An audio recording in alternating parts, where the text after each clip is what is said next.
Happy Friday, guys, and welcome to another episode of Let's Talk Dubs. I'm your host, Bill T. Well, another Friday, another podcast. This one's a long one, and it's a good one.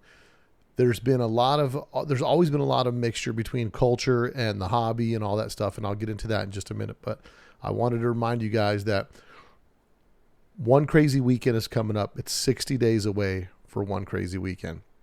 Why is that important? Well, we've already sold out 180 room nights. So this thing's going to be a banger. We're 60 days out. Tons of people pre-registered. Tons of people in the car show. And there's just so much stuff going on. So you want to make sure you go to letstalkdubs.com and register now. At some point, we're going to have to, I think we're going to have to limit the cars to right around 250 cars for the car show in and of itself. But at this point, I'm going to I'll make some additional room if I need to. That's not a problem. I just want to make sure that you guys don't miss out on this weekend. It's starting to form into being one of the most anticipated events of the year. Lots of stuff going on, and it's just going to be a good time. It's probably the best weekend you're going to have in your Volkswagen because you're going to drive your Volkswagen, you're going to hang out, you're going to meet a lot of people, you're going to chill at the hotel. There's all kinds of intermixing with life and Volkswagens this weekend, October 6th and 7th. At the Orleans Hotel and Casino. So one of our main sponsors, Findlay Volkswagen, Nevada Off-Road Buggy, SoCal Speed Shop, Sunkiss Graphics, Ross Wolf, The Wagon, and more to come, I'm sure.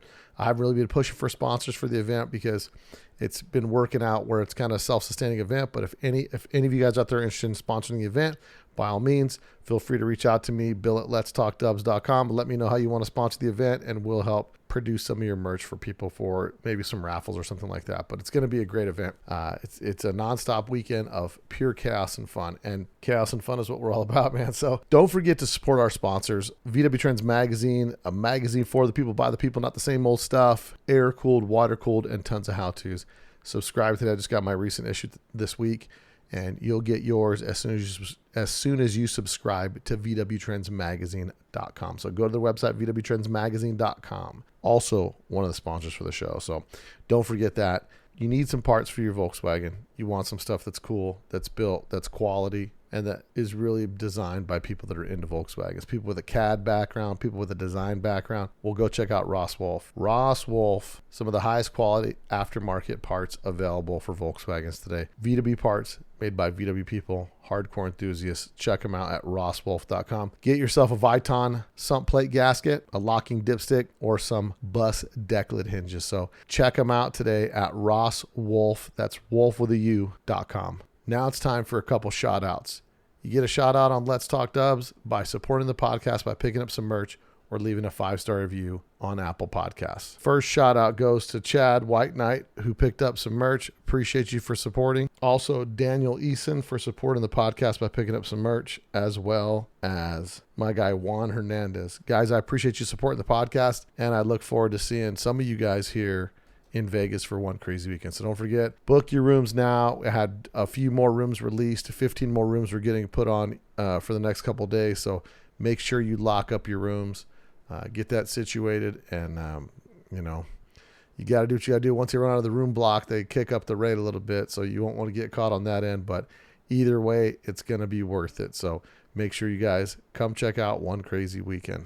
And if you've been thinking about doing a review on Apple Podcast, I'll leave a link down in the description below so you guys can do that, as well as a copy and pastable link for your group text to all your friends that you can share the show. It'll be titled Share the Show. Copy and paste that link in your group text. Doesn't matter what kind of phone they have. It'll send them to my main podcast page, and they'll be able to download and listen. So make sure you send it to your friends and say, hey guys, by the way, this is my favorite episode, and pick one of any of the few hundred episodes that we've been putting out for you guys. I appreciate the support. Don't forget to go subscribe to my YouTube channel. There'll be some stuff coming out on there soon. And go support George T at The Wagon. We're so close to getting 1,000 subscribers. Get George out there. He's putting on some really cool how-to videos. He's at The Wagon. I'll put a link to his YouTube page down in the description. So make sure you click that link and subscribe to George's YouTube channel today. So big news coming up this week. We just got the podcast we did with Dave Kindig from Bitch and Ride. So you guys may have seen the TV show. Well, let me tell you a little something. If you listen to the podcast with Eric Allred, you know that Dave Kindig is an OG VW dude. So he was cool enough to come on the podcast. That one will also be a YouTube premiere for you guys to check out. I actually have video of that one. So that'll be exciting. That one's coming out next week. But this week's podcast is not to be missed. This week's podcast is proof of how cars and culture are intertwined. Eric Meyer, if you're not familiar with the name, Eric's an OG from way back. His first Volkswagen he got in like 1975. In the mid-90s, early 90s, late 80s, he was really heavy in the VW scene. He's one of the first employees for Vision Streetwear. Matter of fact, the first employee for Vision Streetwear. He had a passion for fashion and design. And at some point, he put it all on the line, sold off his Karmann Ghias, and started Simple Shoe Company. It's a rad story. He's got so much that is behind the scenes. And we talk a lot about culture on this podcast, a lot about, what was going on in the 80s and 90s, skate culture, so much of what transpired back then. And it weaves in and out of Volkswagen talk. And we wrap up the end of it with what he's been working on lately, what's in his collection, and some of this really cool detail that we can only get from some of these guys that have been in the scene from back in the day. And, you might not even know, right? So these guys that you may or may not have heard of at this point, they're all staples in the VW scene, and they've all contributed a healthy amount, not only to the scene, but as you'll see on this one, to culture that we have from when we were younger. So I'm super excited to bring it to you because I kind of geek out on getting some of this history that although we start as a VW guys, there's a lot of other things that we're doing in our lives, and how some of us VW guys are out there making moves and pushing things and influencing fashion and culture and hobby and all that stuff through what we do and what we enjoy. So this is a really great podcast. I know you guys are going to love it. I love doing it. We loved it so long. We were on the phone for 2 hours, man. So we just had a great conversation. There's so much to hear on this thing. So I know you won't be sorry. Matter of fact, I know you won't be sorry to the point where you'll go put a 5-star review on Apple Podcasts, because I haven't gotten some reviews in about a month, guys. Let's get some reviews so I can give some shout outs so you can hear your name over the airwaves and know that you kicked down for your boy Bill T to get me some grassroots growth for the podcast. So I'm excited to bring this one to you guys. This week's podcast, Eric Meyer, Vision Streetwear, Simple Shoes, and hardcore VW enthusiast on Let's Talk Dubs. You probably don't know that there's a new Volkswagen out that doesn't look like a Volkswagen.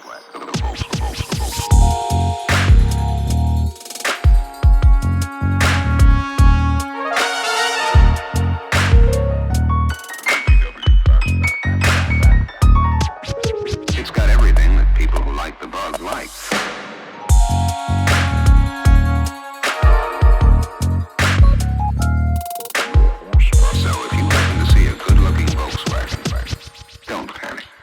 Okay, everybody. So on today's show, we've got a character in the VW world that I've been trying to pin down for a while. He's up in Northern California, and a lot of you guys have been in the scene for a long time, would know and be familiar with this particular individual.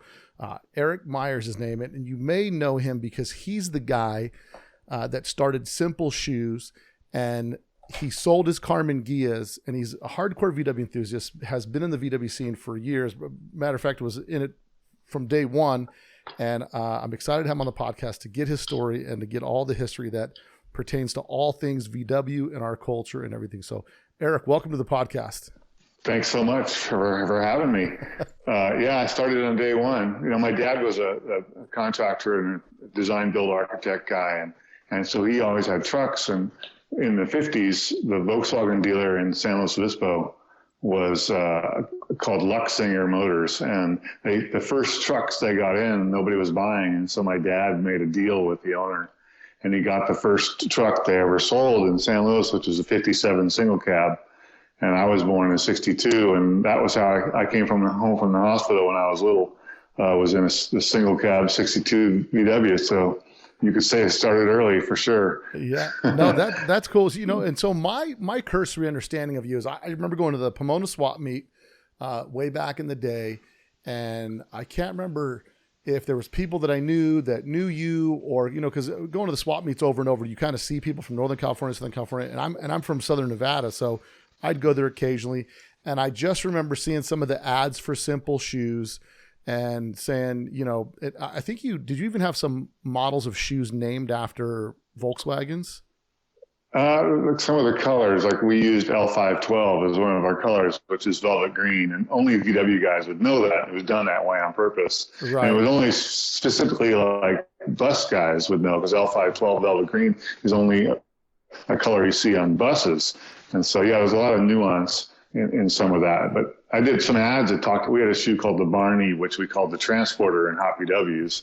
And that we did an ad that was really aimed at bus enthusiasts, sort of this lingo. I can talk about that in more detail later, but the ads are really subliminal aimed at the target audience that we were selling very deep. Now, so typically the way we start the podcast is we start off with what's your VW story and how did you get into Volkswagens? What's the first Volkswagen you purchased and you start to get into the hobby as an enthusiast? Okay, so I was 13 years old in 1975, and my dad wanted me to learn how to work on cars. And so he bought me a really screwed up 65 Deluxe bus. $300 we spent for that bus, which it's a 65 Deluxe, which these days is unheard of. But it had a blown tranny and no engine. And by the time I was 16, I had rebuilt the tranny and I found an engine and rebuilt it and I had it running. So it was a 65 Deluxe, and I put a Westphalia interior in it. So it was a Deluxe with a Westphalia interior, which is kind of a trip. And it was all crusty and rusty, even 9 years old. In 1975, that bus was nine years old. It was already rusted out because I think it came from Pennsylvania or someplace. So I had to learn how to weld. I had to learn how to do Bondo. And I couldn't afford to paint it because I was pretty poor. And so I just painted waves on the side with my airbrush because I was an art student. And I had my surfboards in the back. And I had a VW Beetle too. I had a Super Beetle, a 71 Super Beetle, which is almost like a brand new car. It's like buying a 2015 something or other now, It was only a few years old. And my girlfriend at the time, I dated this girl that worked in an ice cream shop. And I had also dated the other girl that worked in the same ice cream shop. So whenever I showed up in the bus, the one girl versus the Super Beetle, the one girl would look at the other girl and go, tonight, the bus. And there was a lot of innuendo. That's too awesome. So my first, and we had a little VW club here in town that I started up, which I think we called San Luis Strasse Capers, Street Bugs. This is in the 70s. And it was all Cal style bugs, or bugs that was at the beginnings of the sort of Euro style where everybody was painting the bumpers on their 68 and later to the same color as the body. And the cars were all 135s on the front and 185s in the back, and Rivieras. We hadn't really gotten into Fuchs. Nobody could afford Fuchs. So It was all just like Rivieras or those little empty wheels, and push high school kids and college kids because it was a cheap car back then. And you grew up in that's the beginnings of it. And you grew up in a beach city, right? Yeah, Morro Bay, California, which is Central California, halfway between LA and SF. And with you kind of skateboarding and all that stuff, you're right in the epicenter of where all that's coming from. Yeah. And I started skating then. Yeah, and so you started skating, and you were like a local sponsored kid. Yeah. I started it probably around 19. I was probably, I don't know, 8 or 9 years old. I'm guessing. I can't remember exactly. Elementary school, Black Knight, clay wheels, that kind of crap. And then skateboarding evolved, and the urethane happened, and vert happened, the ramps happened, and I was a sponsored am. I rode for a local skate park in the 70s, and I rode for the local surf shop. Nothing big time. But in Central Cal, we're kind of remote. All the heavy skating was either in Los Angeles, like Venice, or in San Diego with Gordon Smith's crew, or up in Northern Cal, San Jose, and north up to San Francisco with the whole Thrasher magazine and NHS crowd. It's a different crowd. But in Central California, we were this little island with no real skateboard companies. So anybody who was really good here never really competed with the heavy skaters from Southern and Northern California, unless we traveled a lot. But it was a good scene here, just small. And how much, obviously a lot of that influenced you, because So you build your first bus in your bug while you're working. And then when do you design, like you start out young knowing that you've got a flair for art and design and things like that? Yeah, I mean, even as a little kid, I loved art. And I studied as when I graduated from high school, I studied graphic design, commercial art, and I studied architecture a little bit. But just to back up a tiny bit, when I was, for a brief moment in time, my mom and I lived in San Clemente, California, Southern California. And I was into skating down there, and skating was a lot bigger scene down there. But I was only there for a year or so. But down in San Clemente, I was at high school one day, and this girl came up to me. Her name is Dagmar, which is I remember her because she was really cute, but the name sucked. And she said, "Are you a motocross racer?"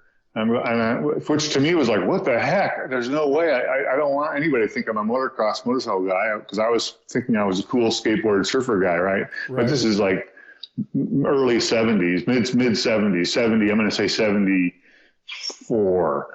And something like that. And this girl says, "I look like a motorcycle racer." And I'm like, "No, I'm not." And then she kind of went, "Okay, you look like a motorcycle racer." Oop, you just dropped. Good. There you are. So at that point in time, I realized, damn, because at that point in time, skateboarders did, when you think about it, we were wearing uniforms. The pro skaters were wearing like matching outfits and stuff. If you think about the GNS team, or you think about the Sims team, they had these really sort of colorful matching outfits. And suddenly I realized that is lame. It's so lame. And we're wearing socks with the little stripes on them, the little sports socks with like red and blue stripes. And all of our Vans were either, different colors, sort of team matched with the socks. And I realized, this is stupid looking. Right. And so I started at that point in time, that girl, Dagmar, changed my perception of, I needed to look like a skateboarder. I didn't want to look like anything else. And skateboarders didn't have, you could walk down the street and you could point out a cowboy because he had the belt buckle and the Wranglers and he had boots, and you could point out a guy in a football because he was wearing a jersey relative to his football team, or a basketball guy because he had the big puffy shoes and he had a jersey, but you couldn't point out a skateboarder unless he had a skateboard with him. He was either looked like a surfer, which is really flowery and fluffy and happy, and too kind of hippie, for lack of a better word, too bright and happy. And skaters were always a little bit more kind of gnarly and a little bit more individuals and not so much team, at least on the local level. They weren't team related other than like the ones you saw competing in contests. And so there's a few skaters who I looked at, like Rick DeMontrand, is Spidey. I don't know if you've heard of Spidey, but Spidey has a really cool style still, and had one then. And a few skaters, there was this crossover between punk rock and skate and new wave, and that style wasn't really well represented as a clothing statement. And that kind of started adjusting at that. And I started cutting out. We would go to the thrift store and buy old man pants, and we'd cut the old man pants off long, so we made really long shorts. Because back then it was all OP shorts, if you remember, like really high up on your thigh. And looking at them now, it's like, oh my God, it looks like, $6 million man sort of stuff. And just too short and a little bit too, I don't know what the right word is, 70s. And so we started making our own stuff, and we started, just simultaneous to this, there's a huge music scene going on in this sort of alternative, new wave, new romantic. The goth hadn't happened yet. It was still punk rock and new wave going on and that influenced, I think, the fashion of skateboarding more than anybody knows. And this is long before Vision Streetwear or Olympies or Skate Rags or any of the early skate brands. This is, well, not long before, but let's say 2 or 3 years before. Right. Well, it's interesting you bring that up, because I remember my first exposure to punk rock was 1984, and some guy had given me a Sims Burt Lamar, and they were listening to this music. I'm like, dude, what is that? And they're listening to the guy made me a mixtape, and it had Killing Joke and the Surf Punks on it. Like, couldn't be two polar opposite bands, right? But it was just like, it was this cool music, and my sisters were lame because they were listening to Depeche Mode.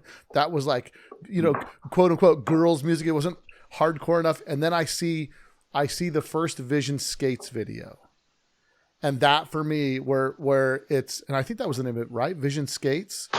And that Agent Orange is the entire soundtrack for that thing. Yeah. And that just, what's interesting is how something's kind of cobbled together just lights a fuse for a whole segment of the youth, right? And I think probably a lot of people got turned on. Oh, totally. The first band I saw was 1987 at a gig here in Las Vegas. I was 13 years old in 87 because we're about 10 years difference. It was my 13th or 14th birthday, and it was the day after my birthday. It was June 7th, and I saw Agent Orange and Social Distortion, and I was like fanboying big time. Like, man, I can't believe these guys are huge and they're here. And like, meanwhile, they're not a very big band, but just some select group. Yeah. And what was so interesting is I remember Mike Ness. Yeah. Whoops, sorry. Mike Ness lives right near me. Oh, really? He lives up in that area, huh? Yeah. Well, I think it's a second home. But what's so cool is how much influence that skateboarding had on fashion. Because I remember distinctly one time Mark Gonzalez wearing a 7-Eleven smock from 7-Eleven. And it was like that cross culture made it so cool. It was like the lamer the clothes, the cooler they were, type of thing. Yeah. And what was interesting is there wasn't very many people, because I'm a few years behind, right? I'm getting into it in 86, 87, in those kind of years, and early in 84, I'm living in Texas before we moved back here to Vegas on the West Coast. And when you start, all I know is Vision Streetwear out of nowhere. It's like, oh man, they got everything. You've got a connection to Vision Streetwear. You're actually the first employee. Is that right? For Vision Street. Now, how does that come about? Okay. So I graduated from art school from graphic design in 1984 and 85, depending on who you ask, because it was long, slow last year. Right. And in early 85, I think I still had like a few credits that I needed to get my diploma, but I was writing a letter, thinking about where I was going to go with a job. And I wrote a letter to Brad Dorfman because Brad Dorfman owned Vision Sports. Vision Streetwear didn't exist yet. He owned Vision Sports. And I wrote him this, and he had some T-shirts and stuff, and they were making these shorts out of canvas, which are all in these fluffy, happy surf colors, pinks and yellows and greens. And it's like, oh, dude, these suck so hard, but it could be so good, And they had invented punk skull pattern. Remember the punk skull pattern? The Bad it's a Boy bunch of Club. skulls. Andy. Similar, but don't even get me started on them. That pattern was designed by Andy Takakian, and Andy had done the gator pattern with the spiral. Anyway, I wrote him this letter and said, skaters don't want to look like surfers. Your stuff is lame. Stop. Turn that off, turn that hose off before it gets started, because you're going down the same rabbit hole of like catch it and gotcha, and it's just a little too fluffy and happy, and it's not street orientated. It's beach colors. Get the fuck out of beach, pardon me, but get out of beach, And I wrote this letter. I actually have a copy of the letter still, of the draft. I didn't keep the copy of the real letter because it was back then, right? I mailed the letter, so I don't have that letter, but I do have the prototype of it, which is pretty interesting to read because there's some mistakes in it. But anyway, he got that letter and he invited me down to visit them. And then I explained to him, you need to take images of gravel and images of negative, it's not all skating isn't fluffy and happy and peace signs, It's hardcore. It's gnarly. It's interesting. It's barbed wire, it's asphalt. And, He was listening, but he didn't call me back right away. So I ended up getting in my bus and I drove down to Orange County. We're about 4 hours away from Orange County where I live. And I lived in my bus down there looking for work. And so I got a job for a vacuum cleaner company called Riccar, helping them with our marketing. It was a really stupid company, but I needed money because I was, new out of school. And so I'm living in my bus and I would go to the Orange County Register, which is the newspaper there, and there's this ad from this vacuum cleaner company. And I went to the vacuum cleaner company address. Mind you, I would go to get the newspaper at 4 in the fucking morning, pardon me again.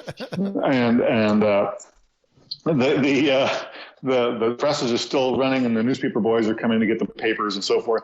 And I got the ads early. So I show up at the company, Ricard, the vacuum cleaner company. I'm in the parking lot at like 7, having read the ad, and I'm parked in the first space. And up comes this Mercedes 4-door, parks right next to me. He looks over at me and he says, "You see that sign in front of you that says," I don't remember his name, "you're parked in my space." I'm like, "Oh, sorry, dude." Backed out, moved over, parked in the visitor space. And then he's like, "Well, what are you doing here?" "I'm here about the ad."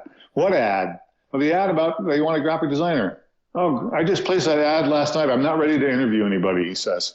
So I said, "Okay, well," he says, "come back later and talk to my secretary when she gets here at 9, and we'll make an appointment."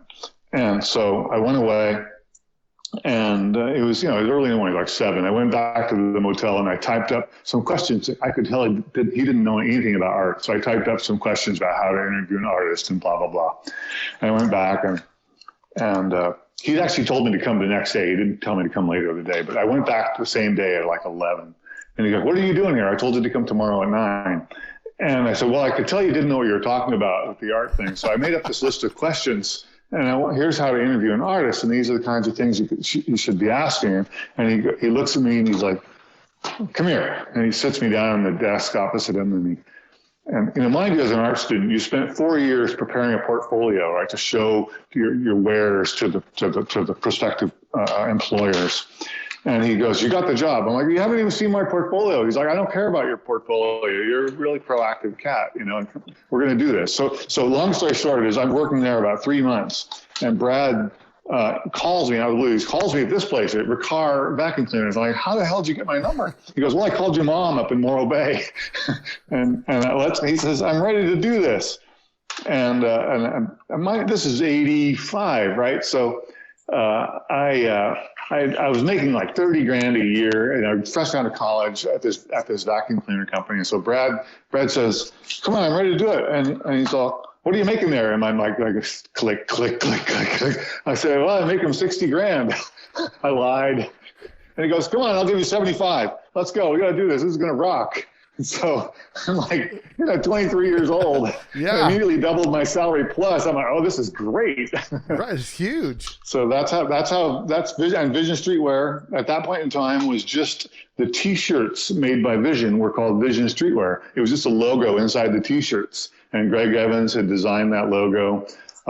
And then I told him, "Look, Vision Streetwear's got to be something completely different than how you started." And he killed it as it was, and we started over again with what we did, which was something other than surf, something to identify. So a kid walking down the street could point out a skateboarder like you could point out a cowboy or a football player or a motocross guy.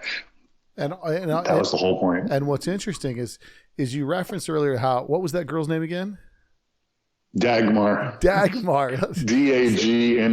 But interestingly enough, from that one meeting with Dagmar and you reflecting on like, well, we look like lame-o, like Olympian team members. We're not team members. Like skateboarding's an individual expressive type thing, but there is kind of a vibe and a look to it. Yeah. And from that, so that's the Dagmar effect. Is that what we're calling it?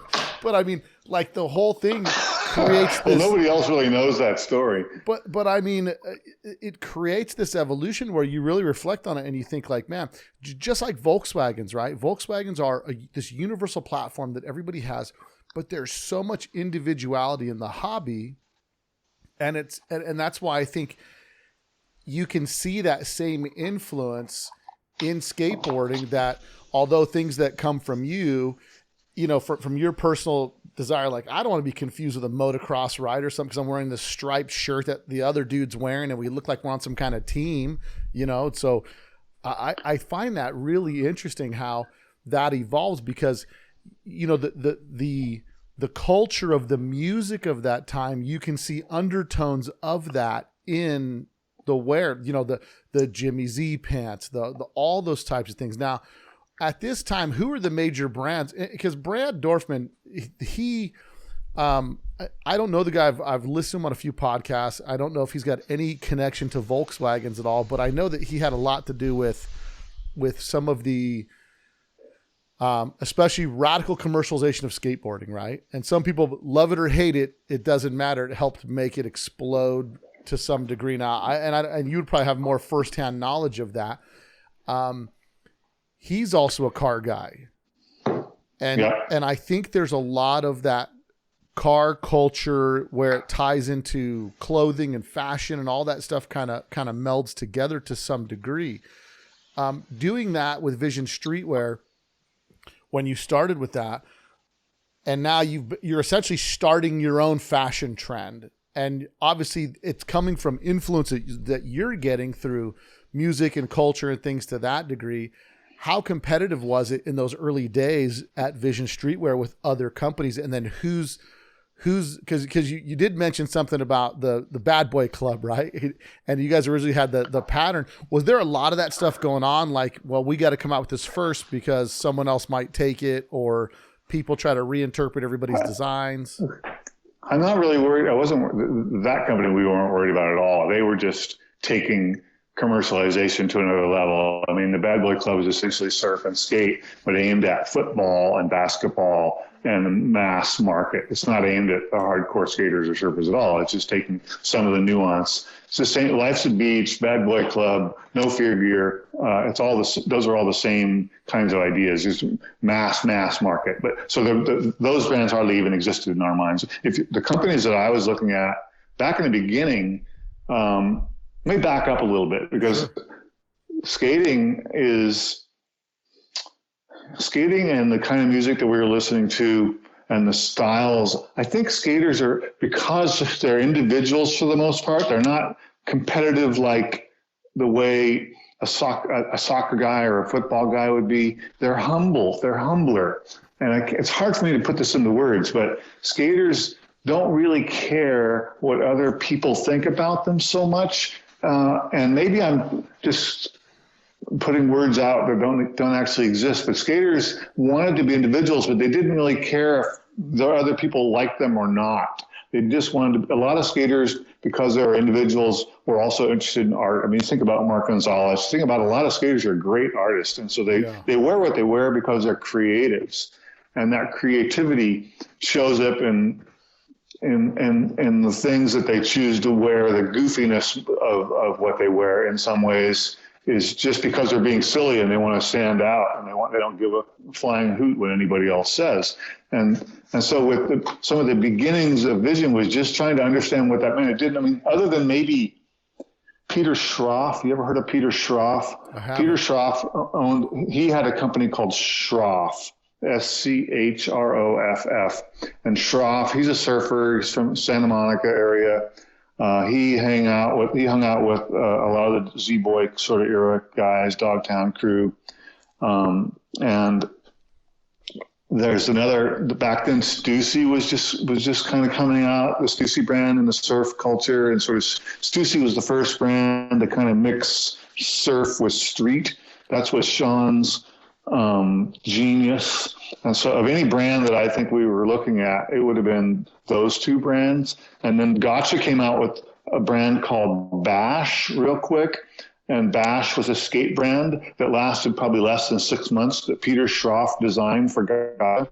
And they were doing kind of what if you remember John Grigley's stuff, the art that Grigley did on his first boards in 85, 84. The Old Ghost stuff hadn't happened yet. It was pre-Old Ghost, and Grigley had that same eye. And if you listen to the artist, I would listen to Mark or Marty Jimenez or a lot of the Vision art guys. I think I sent you a picture of Gregory Bevington, who's otherwise known as Psycho Man in-house. Yeah. He's the origin story of Psycho Man. Oh, really? Andy Tikakjian, the artist, more of a fine artist. There's just a mix of artists and artist skateboarders that were kind of the icon that I was looking at, and that all of us were looking at to try to figure out what was going on in skateboard fashion. Skateboard fashion, we didn't even think of the skateboard fashion per se yet. That kind of happened later. We didn't realize what we were doing, to be honest. I was 23 years old. The other guy, I was the old guy in the bunch. Really? And the rest of them were younger, 17, 18, 19. And we had tattoo guy What was his name?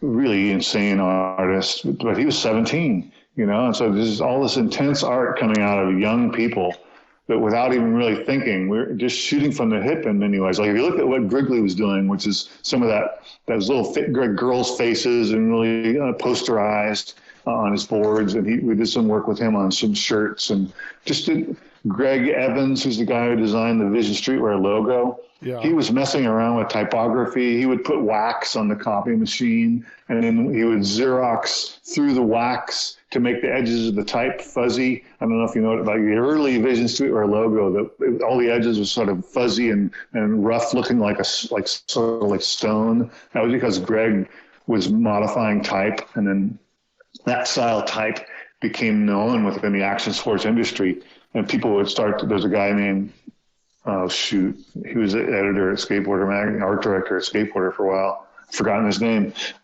He started doing that style typography, and it was all just sort of blossoming at the same time. There was almost nobody we were competing with. We were just taking what people were doing. Like, as a kid in high school, you scratch around in your binder, drawing pictures or drawing a skateboard or drawing a graphic for a board or just kind of doodling. That kind of art was coming out of all these different characters. And what Brad was a genius at was recognizing when something was fresh.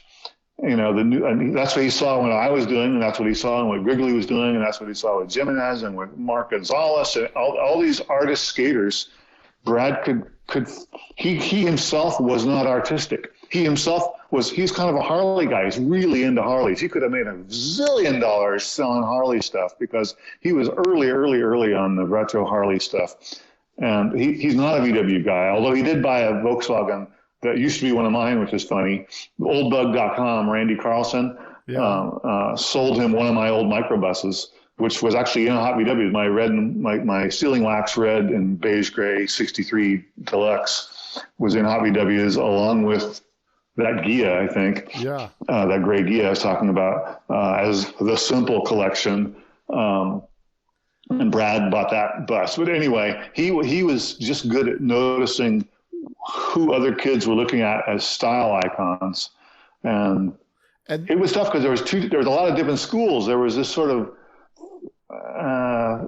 at that point in time, there was kind of a freestyle school, which was a little bit more colorful. Street hadn't happened yet. So it was vert and freestyle in the beginning. In early 84 or 85, street hadn't really, other than maybe a few guys that started later, a company called Shut in New York, there wasn't street. And Mark Gonzalez was the first street skater I ever really noticed as different than freestyle and vert. But I lost my train of thought there. But the following, the freestylers had more colorful, and the vert guys were a little bit more like athletic, and they were athletes and their stuff. And then but the street skaters, that's where I first started noticing a difference in the style. And I think it's because some of them were just interested in doing their own thing, and they didn't want to be part of a park, and they didn't want to be part of an affiliated skate crew. Well, I mean, I can tell you from my perspective, right? I grew up lower socioeconomic scale, got a skateboard, wasn't a BMX guy because I couldn't afford an expensive bicycle. So I had horse trade skateboards. But I think the thing that connects so much of the VW hobby and skateboarding and street skating is that street skaters. So you got to start over. Your audio broke up. Oh, so what I think is really a parallel between like Volkswagen and skateboarding is that especially street skaters are unbelievably resourceful. They'll take anything and use it as something to have fun with. Because when you were a skater, I mean, even when I was skating back in the 80s, if there was a half pipe in town, it was a journey to get there. You had to find somebody that had a car, you had to get there, and then somebody's family had to have money or somebody was in construction to build a half pipe. But street skater, you just kind of made do of whatever was there, whether it's a drainage ditch or, a big asphalt bump in the back of a parking lot for something that didn't get graded properly, or those types of things. And I think when you're looking at the difference, I think that's where the explosion of street skating came in, because now today, you look today in Las Vegas, I remember somebody had gone in and dug up next to the Palms Hotel and Casinos, a shopping center where that sits. There used to be a place called Desert Surf in the 70s. Well, they later tore the thing down, and it was a dirt lot, and a bunch of us skaters kind of dug it out, and it was basically just a freestyle area with a couple little kinks, and that was the extent of skate parks. Well, today there's a skate park literally at every recreational park in the valley. You know, there's 20 bowls and half pipes and all that stuff within a 5-minute walk of any place in the valley. But I think in our generation, in the genesis of this, it was like the explosion of street skating came from all these different guys, whether you're from Texas or Southern California or New York, different environments. You have to adapt to skate those environments. And, you know, one of the things that makes me make that parallel is like, you just make do with what you have. And that's where I think the connection came. Total VW connection. Yeah. You know, you just kind of built you just get your Volkswagen and build it however you can, whether you're reusing all the parts or you're the guy that goes and gets everything new from a catalog or whatever it is. But there's so many different parallels. And I think it's so cool. And then meanwhile, while you're in the midst of all this, it's just your job. It's just what you're doing. You're feeling pretty fortunate because what you're putting pen to paper, it goes into publication before a while. And all this time you're still in the VWs. You're still buying and selling and doing this kind of stuff, or you're one of the young guys who's making good money now, right? So you can kind of buy a little bit nicer of a project, or are you still buying?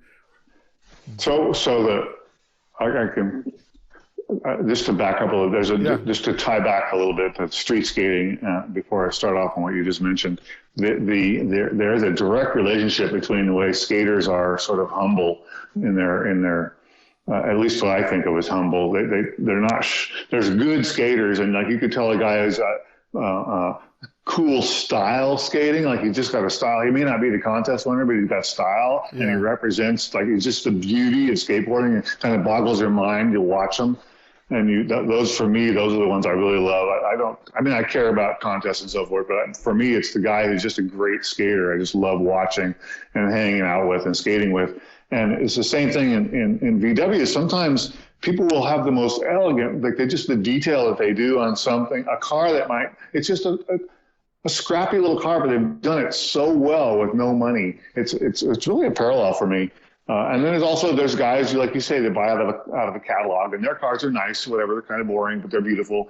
And then there's some guys who go off the deep end with like dialing in every part custom, milled, the GFK guys that do their like unbelievably detailed cars that are fascinating to look at, but it would scare the hell out of me to drive every day because they're just like the coach build I had, so perfect you can hardly drive it. But that correlation is pretty similar. And the music scene, for some reason, I don't know, they're also pretty similar between skating and VWs. I haven't really, to be honest, given it a crap load of thought. It's just sort of native software running all the time. It is. It's underlying. The Vision Streetwear. Go ahead. The trick, like Brad and I differed a lot in our perception of what would sell and what should sell. And none of us even understood the term sellout because the term sellout didn't even hardly exist yet. There was no such thing. We were probably the first company to go so big that we sold ourselves out without even hardly realizing. It was too late. By the time we realized what was going on, it was too late. But Brad, we had lots of corporate buyers, Nordstrom, et cetera, big department stores that wanted to buy from us. And so in the beginning, we were selling hardcore skate shops and all the skate mail order catalogs and so forth. But then it just started to be a real fad. The big stores came in and they wanted clothes for little kids and they wanted clothes for girls and juniors. And Brad said, okay, let's do it. And we built that stuff. But we didn't realize that if you're a skater and you're 17 and you're wearing the product and then you see your little brother wearing the product, suddenly the product's lame because your little brother's wearing it, or because your sister or some girl is wearing a Vision Streetwear top. It's like, oh, wait a minute here, and we didn't catch that would happen. But we made a crap load of money, but that was a big epiphany. And so I actually left Vision in 1990 because I wanted to kill all that stuff. I wanted just to stay hardcore. I wanted to start this company we called Basics, and Vision's Basics was to be more simple and more clean and hardcore shops only. But Vision by this time is a $100 million company, and Brad has a lot of employees, and he needs to support all this collateral equipment and people and warehouses. And so we had these kind of pretty big blowout arguments, and I left. And then in 1990, and then he, 6 months later, I went to work for another company making kids' clothes that you'll never have heard of. They sold to just mass market Kmart stuff. It was called Zabayoni, Spumoni. It was aimed at really low mass market Kmart stuff. But Brad then 6 months later, 5 months later in 1991 hired me back. He said, dude, I need you back. And I said, I don't want to do it. I hate what you're doing. I can't deal with this. I can't be the 17-year-old hip and the 13-year-old girl and the 7-year-old boy all at the same time. It doesn't work like that, you know? Right. And so he said, well, you can start Basics. And so I actually started a little thing within Vision called Basics, which we had no logos. It was made out of like browns and olives, and it was corduroy shorts and real simple, clean. No, like the Vision streetwear that we had in the 80s, the early 80s or the mid 80s, 85, 6, 7, was just that blowout, sort of loud, bright graphics. Even though it was not the colors of surf, it was still that whole era of those sort of muscle pants and those huge logos on shirts and stuff. That it was interesting, but it was hard for me. I didn't really believe in all that huge logo stuff myself, even though we were doing it and making a ton of money. Right. It was very tricky, and soul sucking to produce. I'm sorry to say. I started making shoes. I started focusing more on the shoes and we had a huge art departments, and I let some of the other art departments just manage all that stuff. And I didn't let them. They did because I didn't want to. And I focused on footwear, and I did a line of clothing. Vision had the license for MTV music television back then. Yeah. And so I did the music television stuff and the Vision shoes in 88, 89, 90. I was doing the MTV stuff and the Vision shoes, and not so much the clothing. Although I was still the art director, I still managed it, but it was other people doing the work because it was just too big. So now during this time, you start with Vision. You're making a ton of money for a young kid, and you've got a VW hobby. So you're building a little bit of a collection. So you're a young guy with a good sized collection of cars, 3-4 cars that you've got that they're nice cars. Yeah. I had a notchback, and I had a really beautiful deluxe. A beautiful deluxe 21, and then I had a 23, and I had a bunch of notches. It's hard to remember how I go through cars so I've been through like 100 Volkswagens, so it's hard to remember exactly what was when. But my wife was really into Karmann Ghias, and so we had a couple Karmann Ghias. I like original paint cars. So I had a couple of original paint Ghias, and those Ghias. And when I bailed from Vision the second time, but Vision sort of imploded. I don't know if you remember, but Gator killed this girl, and that's a long story. I won't go there. You can go find the video on that somewhere else. Well, so my question is, how much of that torpedoed the brand? Did that negatively impact the brand much, or was it was a combination of things? You thought it was cycling out, like it was cycling out of fashion, and there was. It's three. Skating is demographic related, right? So skaters, there are hardcore skaters, and then there's the beta. I call those the alphas. Right. And then the betas are the secondary skaters. The money is all in the betas, right? The hardcore skaters, you want to rep the brand. Those are the guys you pay to wear your stuff. And the pros or the thought leaders, and the betas you make money. But so the alphas will always be there, but the betas come and go with demographics. And so the demographic rise and fall, and well, that around 1990, that it was falling. Yeah, there's more to it. I'm not done. Sorry. Let me. Yeah. So Brad really loved the product. He would never discount the product. He would always sell the crap out of it. And so we had a warehouse full of shoes that he was in love with at the same time as the market demographics are falling at the same time as Gator killed that girl, at the same time as Street is exploding and Vert is going away, and Vision's team was primarily Vert, and at the same time as Rocco was just starting to start up with his stuff. And so there was a 1,000 different things happening at the same time that killed Vision. Primarily, it was we had all the money tied up in 300,000 pair of shoes in the warehouse that he wouldn't discount. He should have discounted, $10 a pop. That's $3 million in your rolling capital sitting unusable. Yeah. So well, it hurt him. And what's interesting is you see as that tidal wave starts to come around, because me personally, from my demographic, 1988 or 89, I get my first car. I have a G&S Chris Miller with the long spoon nose with the dog on the bottom. That skateboard goes in the trunk of my car, and now I have a job. I have no time to skate anymore because now I figured out I can exchange my time for money, and I start focusing on pursuing things that I want. And I'm getting, I think I'm 17 years old or 18 years old. And I remember that was the last skateboard that I actually rode like on a daily, was my G&S Chris Miller. And it was like, I was getting out of it because I was getting a little bit older. And then as that's plus happening, girls. Yeah. Plus girls. And then what you have happening is you have there's this whole anti-corporate move happening in skateboarding that Rocco kicks off.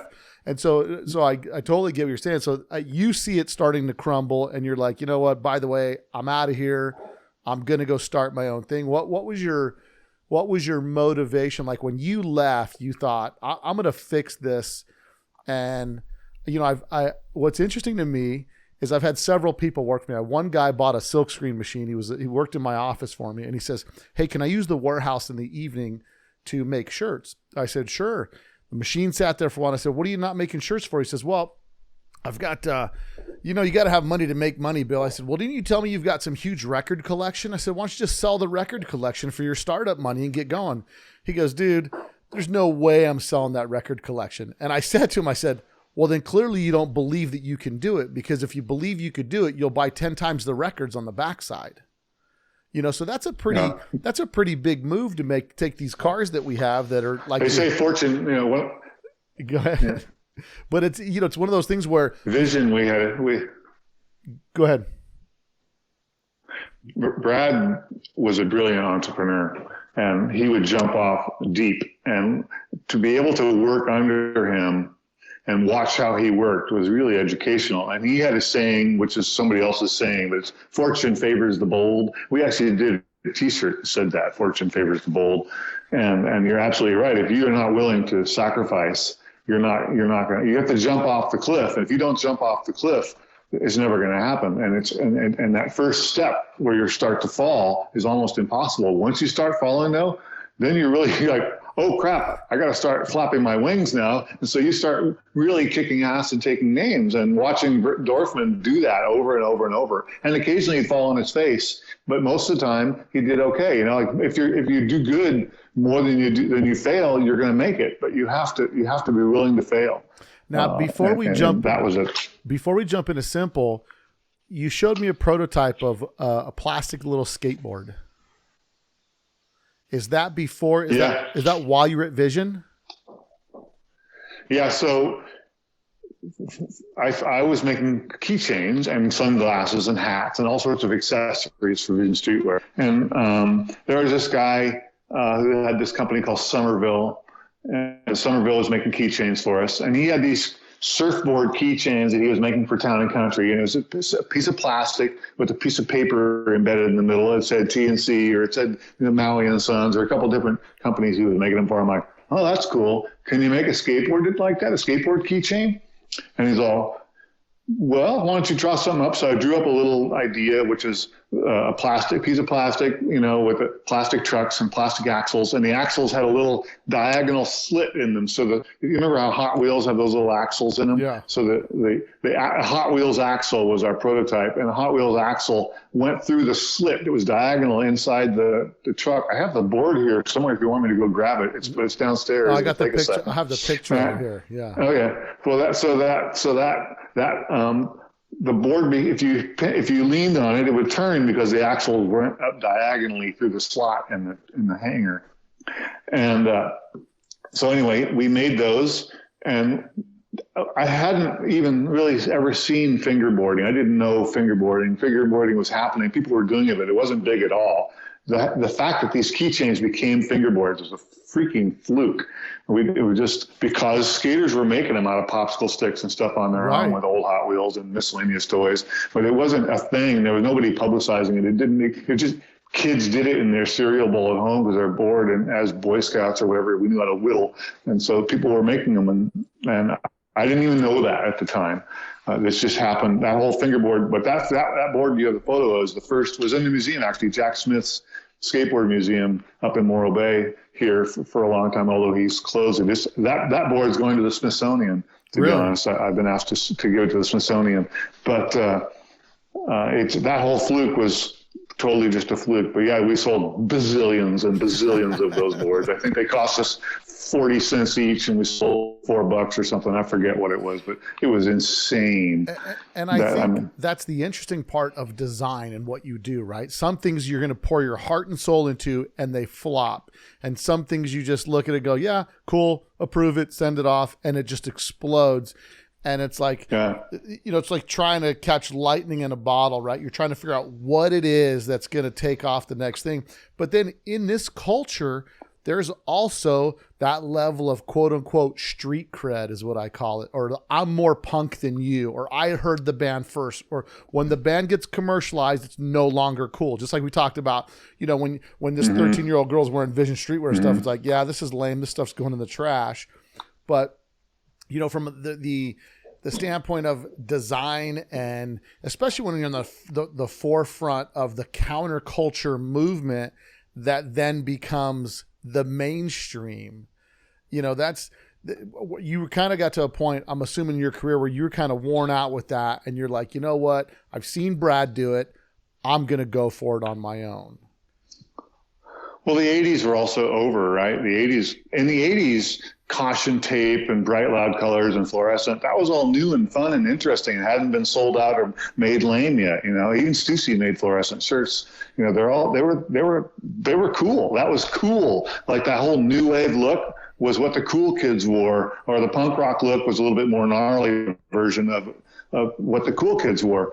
But then in 1990, that was suddenly like old, like, you're kind of burned out on it.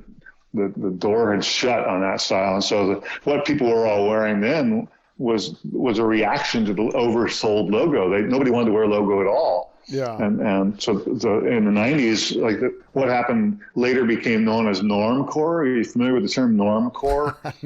Normcore was just, it's something that 10, 15 years ago was an outgrowth of what happened in skateboarding in the 1990s. And you saw this real plain, just kind of khakis and like Etnies shoes, or just a solid color suede with not a whole lot of logo. Just real clean, and you would see no one really wants so some of the Supreme and so forth was spoofing on brands. There's a whole lot of brand riff, big logo where the shirt looked. It was a spoof. Yeah, hang on one. Or instead of saying, hang on one second, because you're starting to lag there. So you were talking about something else. Yeah, you were talking about the brands that started to, like, we went to normcore, and then you started talking about brands, when the brands that was spoofing on other brands. Would you say it was Etnies that was doing that, or who was doing the spoof brand? No, it wasn't Etnies. It was a lot of the skate companies were riffing on famous logos, be it IBM, be it General Electric, be it whatever. I won't say any one specific brand. Mm-hmm. There's a lot, you could get into that. That's a whole other conversation. But that was just something happening in the early 90s as a reaction to over branding. And normcore came later, I think probably mid 90s. But what Simple was, the reason I started my own company, number one, is I needed to eat. But number two was because I knew, because of vision, I had been making shoes, and I knew what to do. And because you could see what the reality on the street was, that people didn't want to wear. Airwalk was dying on the vine at that time for a variety of reasons. Vision was dying just because skateboarding was dying. There's a lot of little small brands coming up at that point in the skateboard world. And I started simple. I didn't want to be a skateboard shoe company because I was kind of trying to get beyond the skateboard brand. I just wanted to be a shoe company that when people saw you wearing those shoes, they didn't think anything about you. They didn't think that guy's a skateboarder or that guy's a basketball player. They just were just dumb shoes. And no one made any assumptions about you, which is in some ways kind of why a lot of people drive Volkswagens. I think they like the brand without all that attached hoopla. You know, you drive a bus. The bus has a certain number of things. If you style it out one way, it can be a hippie bus. You style it out another way, it can be a classic old bus. You style it another way, it can be an off-road vehicle. You style it another way, you know, it can be a low hot rod. And it's all up to you. It's not about the car. The car itself doesn't really carry baggage. Like if you drive a BMW, it has baggage, or if you drive a Porsche, it has baggage, especially new ones. But an old VW, people are always friendly and nice about it. They love them. Everybody has a story. It's kind of the same with the shoe company. Simple. We wanted to just be we wanted to be humble. We wanted to be non-confrontational. I don't know what the right word is. That's the wrong word. Yeah. Well, I think what it is with the Volkswagen community, with skateboarding, with all this stuff, there's an instant brotherhood when you see a person because with Volkswagens, I've often equated it to it's baptism by fire. It's not the mini truck scene. The mini truck scene is the shirt sold at Dillard's, right? It's the turnkey. It's ready to go. You just got to sign a check and you're in the club, right? But with Volkswagen, you think they look so cool, and then it vets you really quick because it's going to let you down. It's guaranteed to break a clutch cable or let you down, and we're going to find out if you've got skin thick enough to be a VW guy. Because to be a VW guy or gal or person, you have to just take it as it comes, right? It's going to let you down. And I call it the baptism by fire through Volkswagen, right? And you're either committed to cool or you're not. And you know what I mean? And it's part of that punk thing. Like, I'm going to go the long way around to prove that I have the caliber to stick with this, you know? Yeah. And I think it's the same with street skating. And it's like with skating, especially like street skating, like you're just a skater. You see another kid. You're not a BMXer. You're not a jock. You're not a stoner. You guys are just skaters. So we're all different ranks of skaters in our level, but it's like, we just stick together. And it's that same acknowledgement of like, hey, I'm committed to pushing this wooden thing down the road. So are you. That's cool enough for me. And we have this underlying fabric that stitches us together, right? So I think, you know, that has a lot to do with it. And especially in this world, in our generation, where it's come from like, if you think you can do it, why not just do it? Which is maybe your attitude where you went with shoes, right? So you wanted to develop a shoe brand, and you wanted it to be more universal than just committed to that. But you had some ideals behind it. Like there was certain fabrics and stuff you wanted to put to test all of these things that were part of your personal drive, like with whether it's using hemp and trying to use resourceful things. How was that from a guy going from, you know, starting at the origins of like, you know, the beginning of quote unquote the band Nirvana that then blows up to be too commercialized, which is the Vision Streetwear analogy, right? To now you get to start basic on your own with simple shoes. And you're like, I'm going to do this on my own. What was your thought process in regards to scaling it down to a level where a guy by himself can get this going? I mean, obviously you sell your Volkswagens for seed money to kick this thing off. Mm-hmm. 3 Karmann Ghias. And what did you get for the 3 Karmann Ghias? So what was the original investment into simple shoes? 30 grand. 10 grand a Ghia? Yeah. And 2 of them were original paint Ghias? Yeah. Yeah. But you're 1991, right? Yeah. Think about it. That's a while back. That's big money. That's big money for Ghias back then. Yeah. And so you get 30 grand together, and you're like, I'm going to find like what your first vision, for lack of a better word, is what? What's your vision? So I started on Friday the 13th is when Brad and I had the big blow up at Vision. And depending on who you talk to, either I quit or he fired me. Right. It didn't really matter. It was all one big blow up. And so that night, Friday the 13th, my wife and I went to Diedrich's Coffee in Tustin, California, and said, we gotta do something. And mind you, I had been thinking about the idea of basics, like I talked about, because I tried to convince Brad to go big with it, but he went little with it, but he didn't go big. But and so I knew the idea. This basics thing was where everything was going, cleaner, simpler stuff. And so I was telling Cynthia, we just need a simple little company. We need a little brand name that everybody's just like happy with. It's got to just be something dumb, something simple, blah, blah, blah.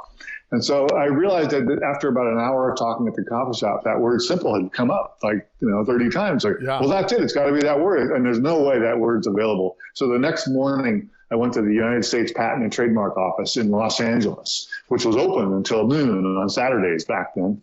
And so I drove up there from Orange County. I was living in Tustin. And lo and behold, the word simple is available. It's like, holy smokes. The only company doing anything is a company called Simple Green, which Yeah. And they weren't in the category for clothing and footwear. So within clothing and footwear, I was in the clear. And so I immediately went around the process to start trademarking the name, which is essentially just writing TM every time you use it. And so the name was going to be simple. We put the T in next to it. And as soon as I had sold a pair across a state line, I could have a United States registration. The Circle R is much more powerful than the TM. The TM is so without going into too much detail on that Saturday I had that trademark kind of figured out that it would be okay. The net didn't exist yet, so I wasn't worried about domains. There was no internet yet. Mm-hmm. And well, it may have been, but it was, just a couple of people in San Jose. Anyway, that night, that Saturday, I drew, that would be the 14th of December. I drew the first shoes and I faxed, mind you, because email didn't exist, to my buddy in Korea who had helped me with Vision, who was a freelance, quality control guy. And his name was Harry Park.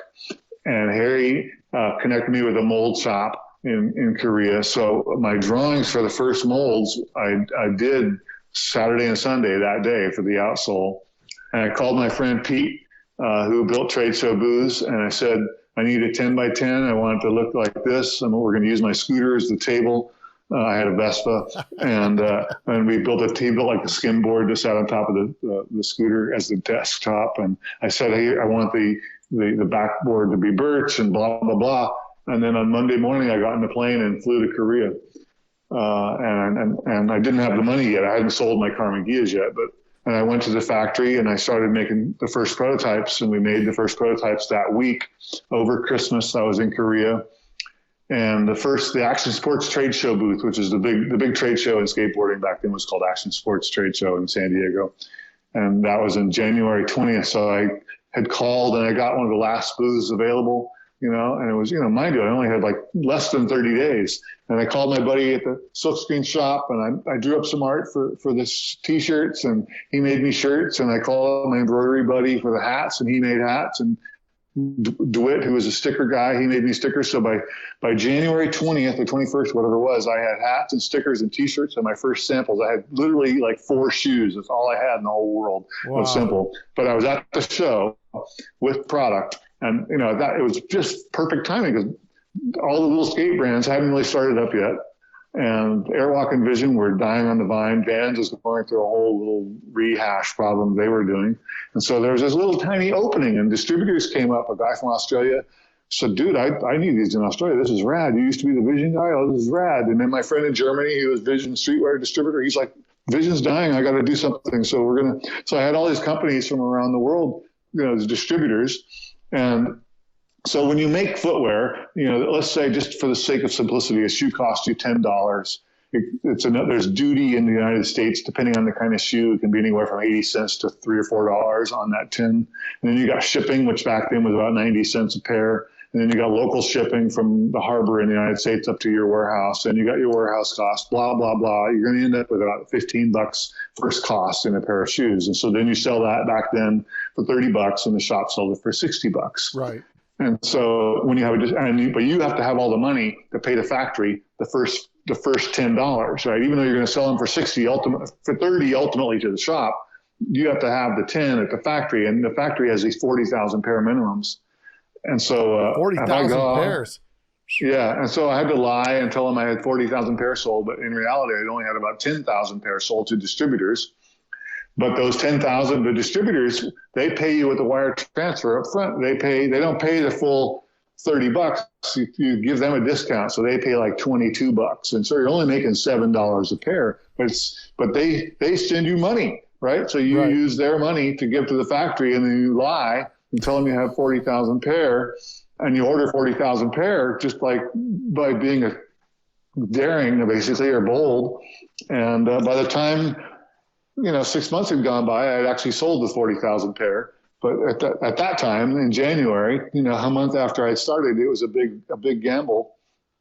But that's the short version of how it all started. So my question with that is, so you essentially, because of some of your contacts that you had through Vision and the change happening in skateboarding, you really launch an underground shoe company that, like, with no marketing, with no anything, they just appear at skate shops everywhere.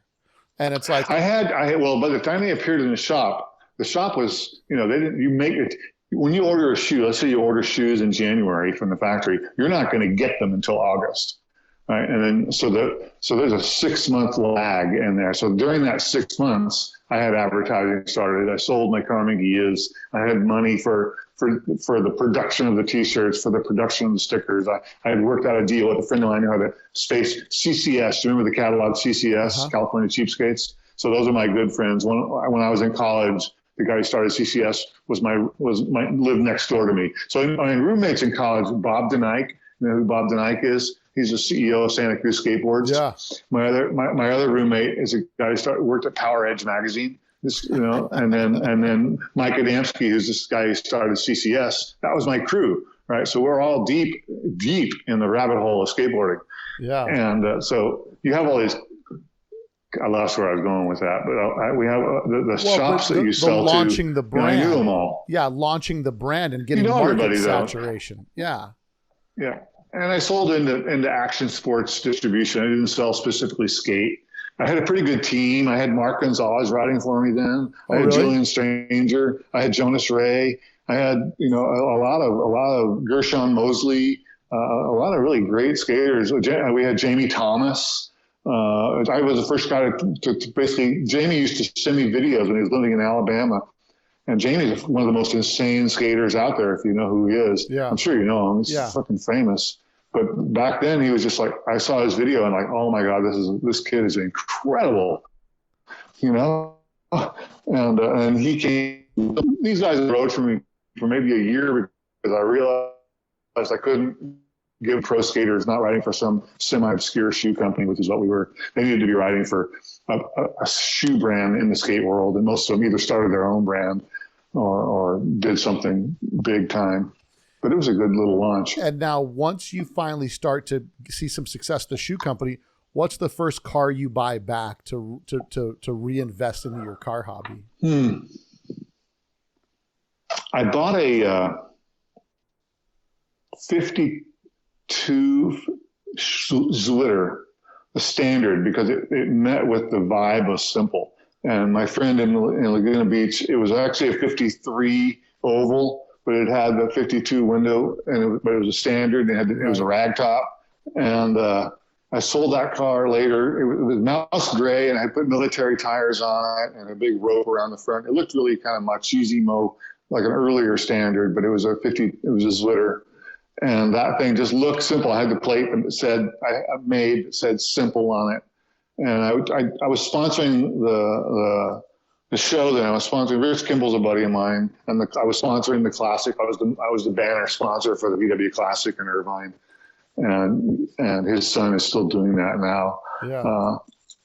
Anyway, that car was my first car. It was in the magazines, big military tires on, but it wasn't in the magazines under my name. I sold it to Randy Carlson years later, and Randy got it put into Trends, I think, and a few other magazines. And then he sold it back to me, and then I sold it again, and now it's one of the GFK guys has it. So now, but after that, as your car hobby starts to evolve, And now obviously you start to make a few nickels for yourself and you're like, okay, well, and what's interesting is I haven't been able to pin it down because I noticed it even with myself. Like, I built a couple cars and then I start finding out it makes more sense to buy them done because you're way ahead of the curve as far as financially, right? But you can also enjoy it immediately. It's an instant gratification thing. But I found that there starts this thing in the VW hobby where it's the search for rare, right? And I know that you're one of the first guys that had a B-Scow that I recall seeing. How do you run across the B? Because it's, I remember in the 80s, I'm like, holy crap, it's a 13 window deluxe. How rare is that? You know what I mean? And now it's like, then it just continues to climb the ladder. When you start getting back in the hobby and you now have the wherewithal to invest into your hobby, what are you driven by? Like, I like unique and rare and different. What is your motivation with some of that stuff? Well, once you've restored a notchback and restored a Beetle and a bus and a Ghia and blah, blah, blah, it's like ceases to be interesting to restore the 17th Beetle, right? The 16th was enough. And so you then start looking for weirder crap. And so the weirder, more esoteric, it sets you up, it's like you're higher up on the totem pole in the VW world, for lack of a better word. And the B-Scow, I was really into B-Scows. I ran into Blue Nelson years and years ago. And he had one. I looked at that car for probably 3 hours, just going, this is the craziest, weirdest, coolest thing in the whole world. And so then I started tracking. This is before the internet. Yeah. Every time I would see one at a show, I'd just drill the owner. And then I would just keep in touch with all these different people that knew about a B-Scow here and there because I was deep in that vintage rabbit hole. And then eventually one day, one of the guys that owned one, Blue called me and said, hey, Brad's having trouble with the IRS and needs money real quick. So if you can get down here today with a check, I think you'll be able to buy the B-Scow. And so I had a Toyota Land Cruiser. I don't think there's been any Toyota Land Cruiser that ever went any faster than this Land Cruiser went I was living in Santa Barbara, and I think I was going like 98 miles an hour in a Land Cruiser to get down to El Monte, California, or wherever the car was, to give Brad a check for $30,000, which is what I paid for that B-Scow. Wow. And it needed, it needed to be rebuilt. It was beat up and he was the second owner. He had lived next door to the original owner, and he got up from the original owner, who was a Hollywood editor. That car was the beginning of a huge restoration. It takes forever to restore an aluminum car on a wooden frame, on wire and wood frame over a VW pan. But it took a while, but that car was really, really highly restored. That's why my name on Samba is Over Restored, is because of that car. Yeah.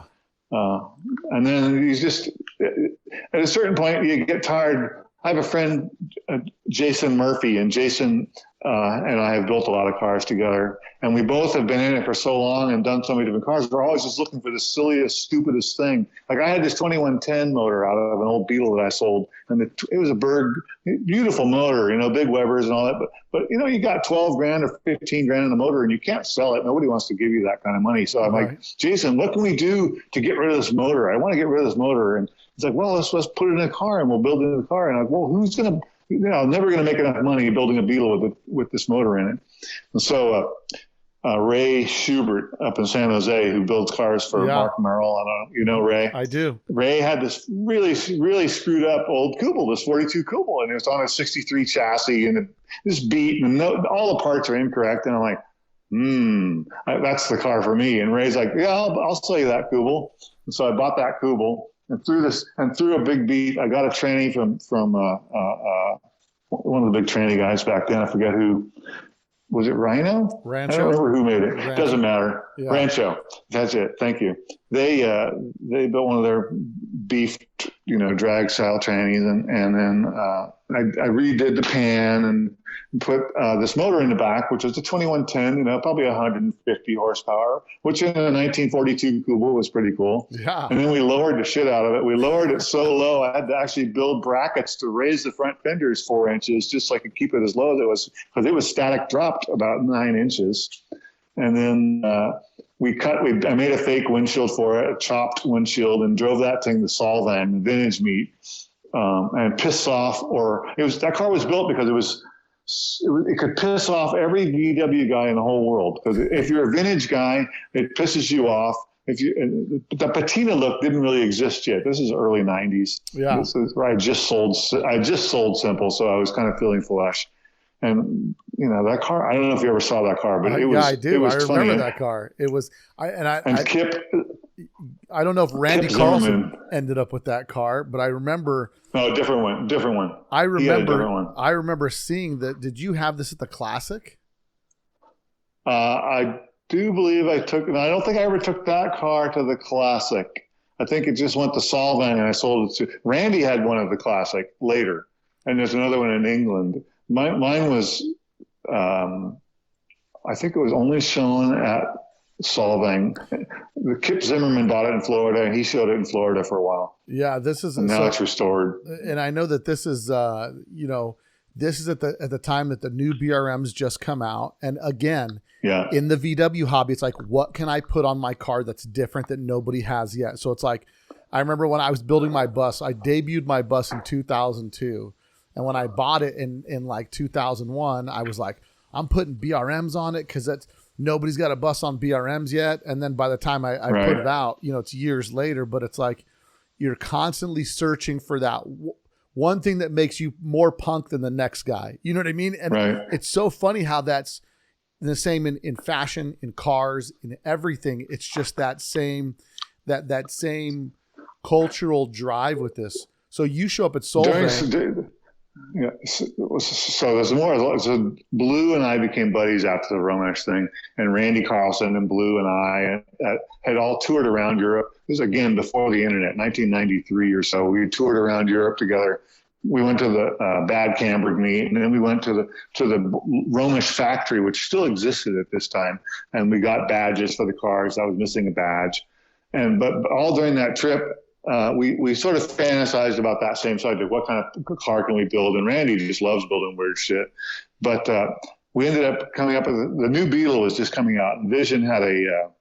Simple had a relationship with VW because I was trying to convince them to let me build a standard edition in gray of the new Beetle and co-brand it with Simple. Right. And this is around 1995. And the new Beetle was coming out in 96. I had the first new Beetle on the street in the United States. Oh, really? And other than the advertising cars, and a red one, and it said Simple on the plate. And I drove it around like a fucking rock star for the first 6 months because no other cars available. But Randy and I and Blue came up with this idea to do this new Beetle adventure. I don't know if you remember that, but we drove across the United States in 3 new Beetles in 1996, and Volkswagen sponsored the tour. And during that trip, we stay in hotels every night and we drink beers or hang out in restaurants. And so we're fantasizing about what kind of cars we can do. And that Kubel idea happened plus or minus right in there somewhere, as did what else can we do? What's the most ridiculous thing we could do? And this guy, I met Jason, who runs, it's called Merco now, Mucro, and he makes, he's a hot rod guy. He builds lowered cars, but he used to have Speedwell. In the old days, he ran Speedwell, which is an old VW name, but he and I rebranded that name and brought it back. Now Ray Schubert owns Speedwell. He also had a company called Rustbox and built a lot of lowered buses and sold them to Japan. But he and I met on this trip across the country, and later we would just constantly try to figure out what can we build that's the most outrageous thing ever. And I had an old Land Rover body. I had a 1962, I think, Series 2A wreck, a truck, a Land Rover pickup truck. And we said, we got to build a lowered Land Rover with a 356 motor. And so he built the chassis, and we used a Type 3 rear end and a Type 1 narrowed front end, and we put a Super 90 Porsche motor in the back. And that was just to piss off it would piss off the Land Rover guys, piss off the Porsche guys, it pissed off the VW guys. It was just like the perfect car. And then he ended up buying that car from me and putting a VW motor in it, and he showed that at the Classic painted flat black. But it's just the idea of doing something silly, stupid, learning something you've never done before. I'm doing it right now. I have a 69 Beetle I bought. That's a sort of a patina, original paint car patina. But we took all the drivetrain out, the tranny and the engine, and we're putting a cradle from EV West with a Tesla Model 3 motor, drivetrain in it, and 930 CVs, and I got those really beefy brakes from Kevin Zagar, cool stop brakes. And it's going to be an interesting car, but it's really boring. It's like the most boring Beetle you can buy, a 69, right? Nobody even looks at 69s. Right. It is the world's most boring Volkswagen. But that car with 300 horsepower electric is looking, other than it has 5-lug steel Porsche wheels on it, which painted to look like a VW wheel.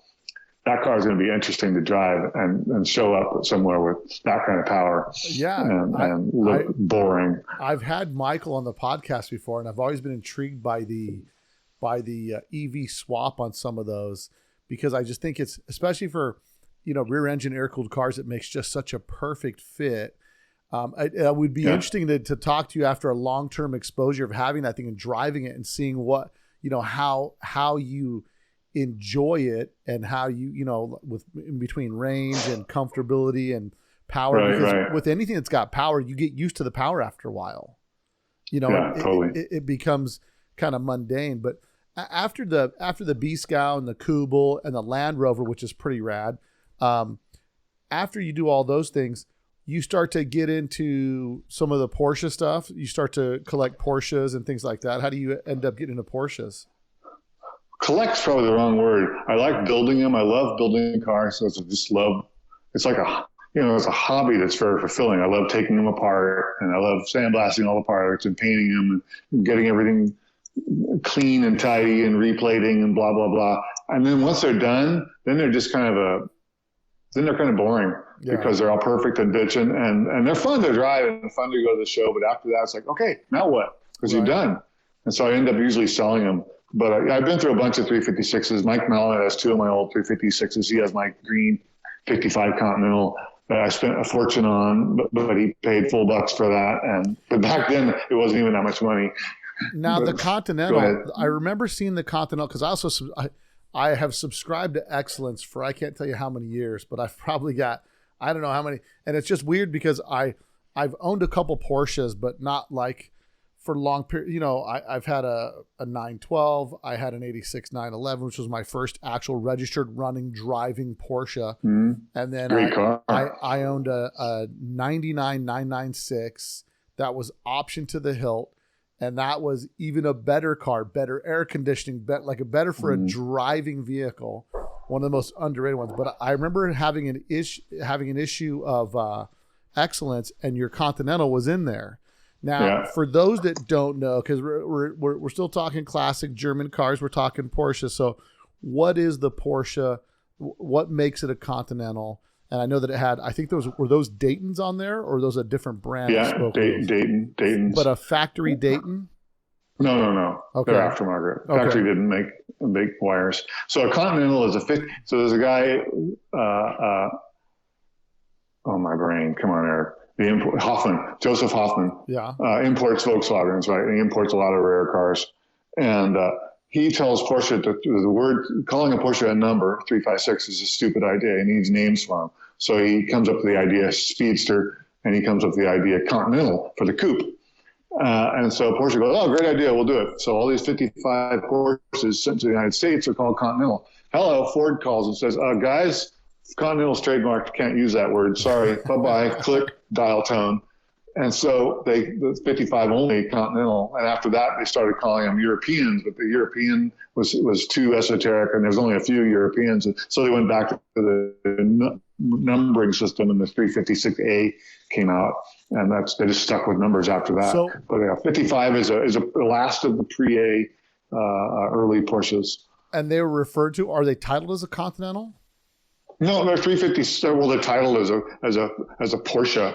Typically, it probably just says Porsche on the title, but the way they're referred to in the Porsche, factory would just be a 356 without the A on the end. But it's not a 356A yet. It's still the early suspension. Now, if I remember correctly, so you kind of took some of your VW influences when you built this Continental out.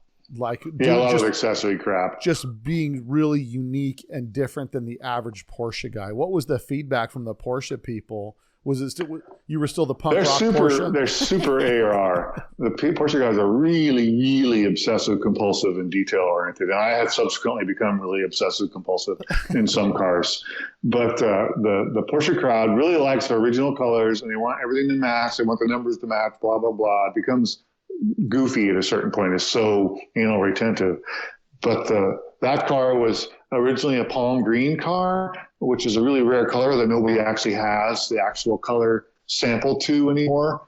And so I looked for, a year or so to try to find the original color. Couldn't. The car had been wrecked and so forth. There's no original paint on the car, no other cars I could find, no good photos even.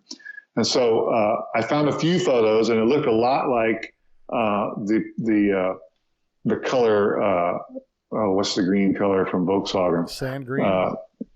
No, it's it'll come to me. Doesn't have. There's an early Volkswagen green, which can't remember the name right now. Is very similar to the palm green, and so I just declared to the body, the car is ready to paint. We've been waiting for weeks since I could figure out the stupid paint color, and I just said just use this color from Porsche. I'm sorry, from Volkswagen, and it's a classic 52 Volkswagen green. I just can't remember the name of it. And so we painted that color, and from that point forward, everybody in the Porsche world, because I just said this is palm green, nobody could disagree, nobody could argue. And so if I went to a show and I said it's palm green, none of the judges know what palm green is. So it worked out okay. But the interior, I'd put a leather in, which is a deep sort of oxblood burgundy red, and that there was never a Porsche color like that. So they would kill me on that, on the interior being the wrong color, but I didn't care. It looked great with this deep red on this green exterior, which is was it pastel green or Jupiter? Yes, pastel green. All right. Pastel. I got you, buddy. I had a Jupiter green dash in it though. Oh, did you? So you did, but you like, I guess that's maybe followed through, right? From your upbringing in music and culture and all that stuff to always kind of push against the norm, do something. Oh yeah, I restore houses now for fun. It's the same Jones, whether you're working on a car or a shoe or clothing, or you set tiles. It's the same Jones, Yeah. It's just I call it the eyeball. If you have the eye, you pick out the right trim, you pick out the right base, the right field color tile, and then you got to really sweat over what color grout you're going to use, and whether you're going to use sanded or not sanded, and all those details. If you do it right, it looks bitchin'. If you do it wrong, it looks stupid. And so that artistic eye is the same. It's the same across doodling to building a house. It's the same. So the current build you're working on is the 69 Beetle. What made did you grab the Beetle just for the oxymoronic aspect of like being the most mundane Beetle you could find and just putting ridiculous amount of power into it? So I also like expanding my knowledge set, right? So I was a mechanic. When I was in high school and college, I was a Volkswagen mechanic. So I know about everything you can do to a VW I've done 20 times. And I know how to rebuild a motor. I know how to rebuild a transmission, et cetera, et cetera. So what can I do that's different? It's not fun. It ceases to be fun, Yeah. And I want to do something this car can fucking kill me. It's 350 volts, I gotta really be careful, so it's something, and I've never done it before. So I built an electric bicycle first from scratch. And then, I had an old bike and electrified it. And then I did a scooter, which I sent you photos of. Yeah. And this is an old 58 Puch, and I converted it to electric. It's a 72 volt, small motor, but it's fun for a scooter. And it's like, okay, I got to take it to another level. And so those two are sort of like the precursors of just understanding what a controller is, what the inverter is, and what all the parts are. And so this Beetle is my first foray into building electric car. And I like the reason it's a 69 is because 69 is the first year IRS, unless you're buying a 68 auto stick. But those are hard enough to find. But I found the 69 on Craigslist in Beaumont, California. And it had all been sitting outside forever. So it's got that classic old baked look that looks so great with the roof crusty but not dented. And it happens at IRS. So you can take out the transmission too, because the whole thing about electrifying a VW, most guys still use the tranny. And so then you have this electric motor running through a VW tranny. And if you use big power, the VW tranny can't deal with it. And you're also just dealing with the transmission fluid, Slepco, whatever, and swing axle boots, and it's dripping if you let it sit too long. and I wanted something completely different. So I took out the tranny and the engine, and the Tesla drive unit sits in the middle, and you put in 930 CVs and 930 axles, and you beef up. You go to heavy. I went to turbo brake centers, they're forged steel, so that the axles won't strip out the splines of the brakes. So you're doing an entire Tesla drivetrain complete in that thing. Well, they call it the drive unit, which is a combination of the transmission, the differential, and the engine all in one. So you just have basically two CV joints like you would come out of an IRS trans. Uh-huh. That's what's coming out of the Tesla drive unit, and that's what's being bolted up to custom axles and custom sub axles and 930 CVs. Going through those big Kevin Zagar brakes. And Michael makes a pretty plug and play system, doesn't he? I mean, everything he makes he makes the cradle, and he supplies the engines and the controllers and stuff. It's not plug and play. You still have to figure out what kind of batteries you're going to use and how many and where they're going to go and do it. He does make battery boxes now, so yeah, that part's all pretty straightforward. But the unstraightforward part is just dialing in all the cabling and then dialing in the computer programming, which is something I know nothing about, which I will within a year or so know more about. But I mean, it seems like that's your nature, right? To kind of to do something that's a little different than the norm, and then develop your insight to those things to find something that's challenging to you a bit, you know? I just think it's the next phase of cars. I think that ultimately, I have a new Ford F-150 Lightning, right? So it's electric Lightning. It's my first electric car, which is a fantastic truck. It's a little too big for what I'm used to, but as far as a daily driver go, oh my God, it's a pretty killer vehicle. And going forward, I would rather take an old VW and make it electric because I'd rather be seen in an old VW than I can't really drive around. And I had a newer 911 for a while, but you're just a dick driving around in that car. And so I can't be that guy. You know, I sold that car. It's just too much. I have an 84 like the 86 you had, which is I can deal with that. It's still kind of retro. It's all right. You know, you don't look like that guy. Yeah. But when you drive an old VW, it's people just they have empathy for it. They love it. They want to stop and talk and all that stuff. And everybody's got a story about a Beetle, and so I just wanted to try to figure a way to make an old Beetle modern and feel like a daily driver. And so you could just get in and go. You don't have to think about it. You don't have to worry about the battery. You don't have to worry about the clutch cable. You don't have to worry about whatever the carburetor distributor. No, that's there anymore. It's just a plug and play. Go to the grocery store, get a 6-pack, and come home. And what's in your collection right now? Like, what are you? Because when you go through a lot of cars, there's got to be something that's like some of your cars that are just keepers. Like, I'm keeping this no matter what. This is one of my keepers. And what cars have you found yourself holding on to? I mean, obviously you're not. That's a good question. I've had a lot of cars, but I've evolved over the years from. I used to always want to have the best. I wanted like the B-Scow, for instance. I wanted to be top of the heap, right? That's all ego related. And I realized that after you've done that, it's no longer that interesting. That whole like win the show thing, not that interesting. Yeah. You're just worried about the car everywhere you go. And having perfect restored car is not that interesting to me anymore. So I have I have kind of not so great cars. I used to have a beautiful convertible D that was perfect. I had a Continental that was perfect. 100-point cars, couldn't drive them because if you screw that car up in any way, the value drops by a lot because it's 100-point to 96 is a big drop. It's the same as from unrestored to 96. Right. And so I ended up, I have an 84 original paint, dark navy blue Carrera, which I really like because I had 993s. I had a 993 beautiful turbo, and I had a 993 just normal aspirated. And I've had a bunch of other cars that I sold that were perfect, newer cars. But at this point, I have two 62 Beetles. There's a whole story behind those two Beetles, which is probably too long for us to go into. The short version, these two are all original, 100% original cars, original paint on the wheels, just nice cars. Yeah. They came out of the Pacific Northwest, owned with different owners. They eventually went into a collection together in the 70s. They were sold out of that collection to different owners.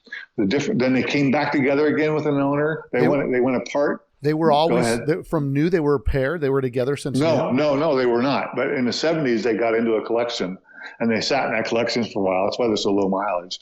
And in the 80s, they were sold to different people, and then they went to one of them went to Santa Barbara, and one of them went to Los Angeles, and then the Santa Barbara one went to the same guy in Los Angeles, and then that guy sold one of them to a guy in Iowa, and he moved north to Oregon, and then the guy from Iowa ended up selling that car back to the guy in Oregon, and that guy sold me one of the cars, and then I'm getting the story slightly wrong. The long story short is I ended up with both cars again after they've been in 4 different collectors, randomly different collectors' collections, not bought from the same person.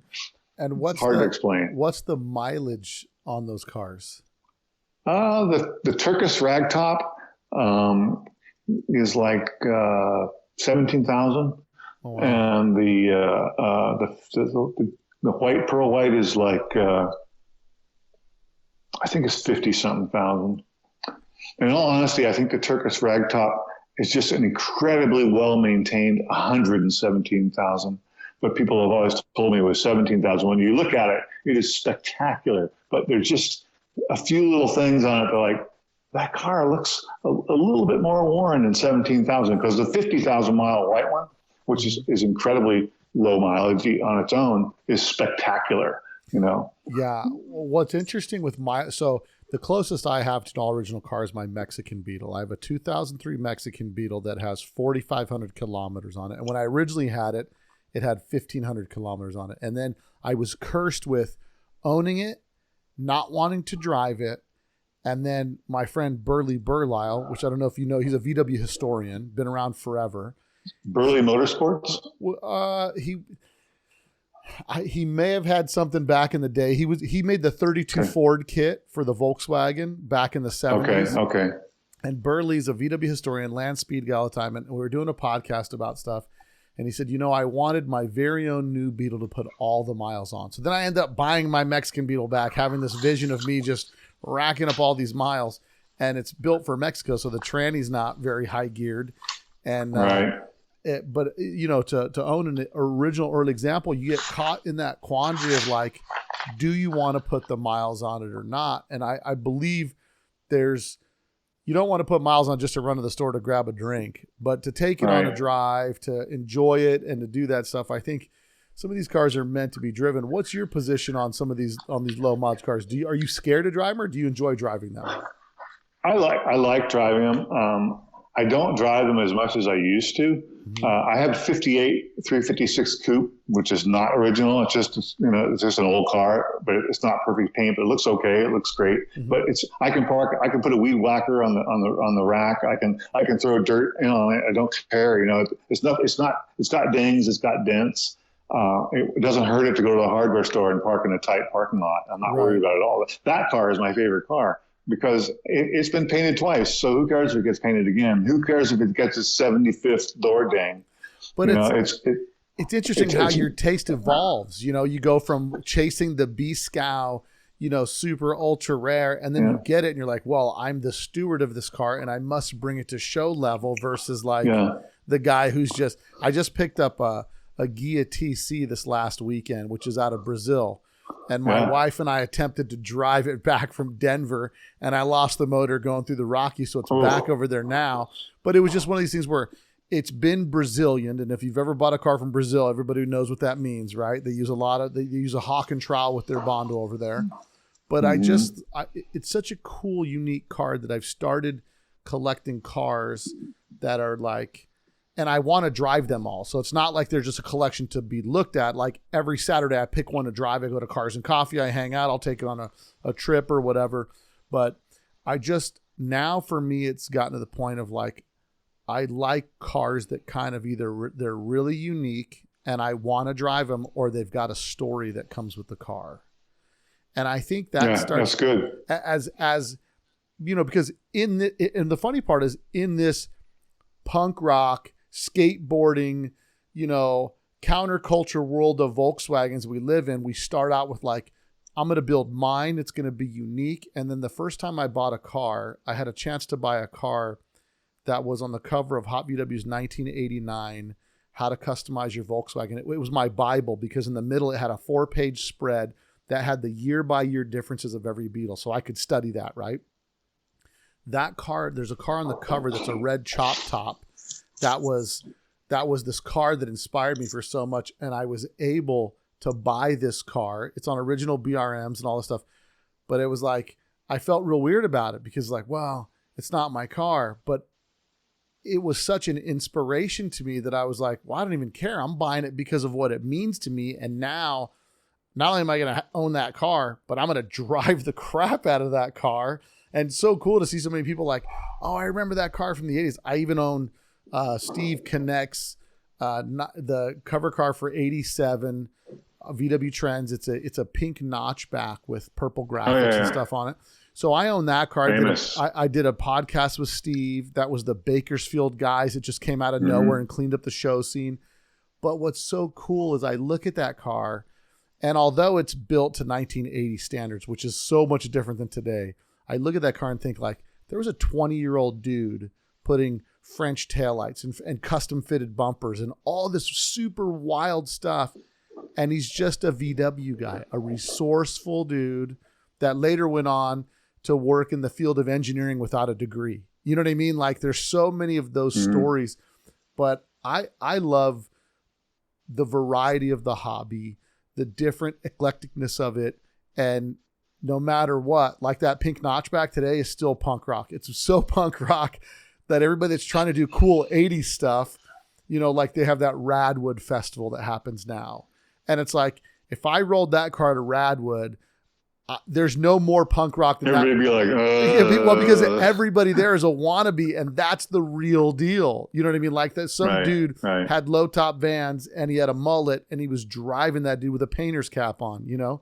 So I love the way that the hobby evolves, and I enjoy how us as enthusiasts, our tastes evolve as well, to where we kind of seek different things out of the hobby. In the beginning, it's an evolution. Yeah, you know, I think it's an evolution, because you what you think you want. Like I always used to think I wanted that perfect restored highest level Volkswagen, right? But until you've eaten that carrot, it's hard to really understand what that's like. But once you have that, and then you stress over that, then you evolve, your taste evolve, so that like now I'm just stoked to have a Volkswagen and talk to anybody about the 69 Beetle. Is fine, because it's still the same Jones, and it's more humble, and it's more attainable, and you can just goof off in it and park it and leave it unlocked and nobody cares. And it's just like, you know, it's kind of like the shoes in many ways. They don't judge you by your vehicle. You know, they just look at it as a friend. Yeah. I don't know how to explain. I always stress over how people, because I have a certain amount of money now, so I can do almost anything we want to do. But to drive that car, that fancy new car, you know, I drive the Ford truck because it's as innocuous as you can get in a new car. You can't. It's just no one looks at a Ford truck and goes, "Oh, look at that asshole." You know, they're just a Ford truck. And I think that's something that, you know, you kind of go through. It's when you don't have the money, you think you really want it. And then when you have the money to buy it, there's a different perspective. Like, yeah, I could buy it if I wanted it, but then it's just that. Then it just sits. And then it's just like, I drive it every now and again. And when I drive it, I'm like, was it really worth it? You know what I mean? And so there's a different way of processing it when you have the means to have it, but then it becomes less desirable to some degree, because it's like, yeah, I could get it if I want, but I'm over it, you know. And I think, exactly. And I like your comment about the car with the story is really cool too. That's something I've had a couple like that, but cars that have like, there's a car here locally that was owned by one of my friends who was a mechanic, an older guy. And that car has a lot of, or like, remember Randy from BBG's had that famous Randy, oh shoot, I don't remember his name. It was a junkyard down here. He died a few years ago. And his Beetle was always at the shows with this rusty rack, and it was all crusty. It was probably the first patina car. Randy Carlson bought it and then resold it. He called it Randy's VW or something. Oh, Randar? But that car just has... Yeah, the guy that made the Randar wheels, or different Randy? No. This is an older guy with a beard. Okay. Who ran a junkyard here locally in the Pomo, California. I'm sorry, I can't remember his last name, but his car was kind of famous. He's a friend of Joe Crockett. I don't know if you know who Joe Crockett was. Joe's a famous old VW historian who also has passed away now.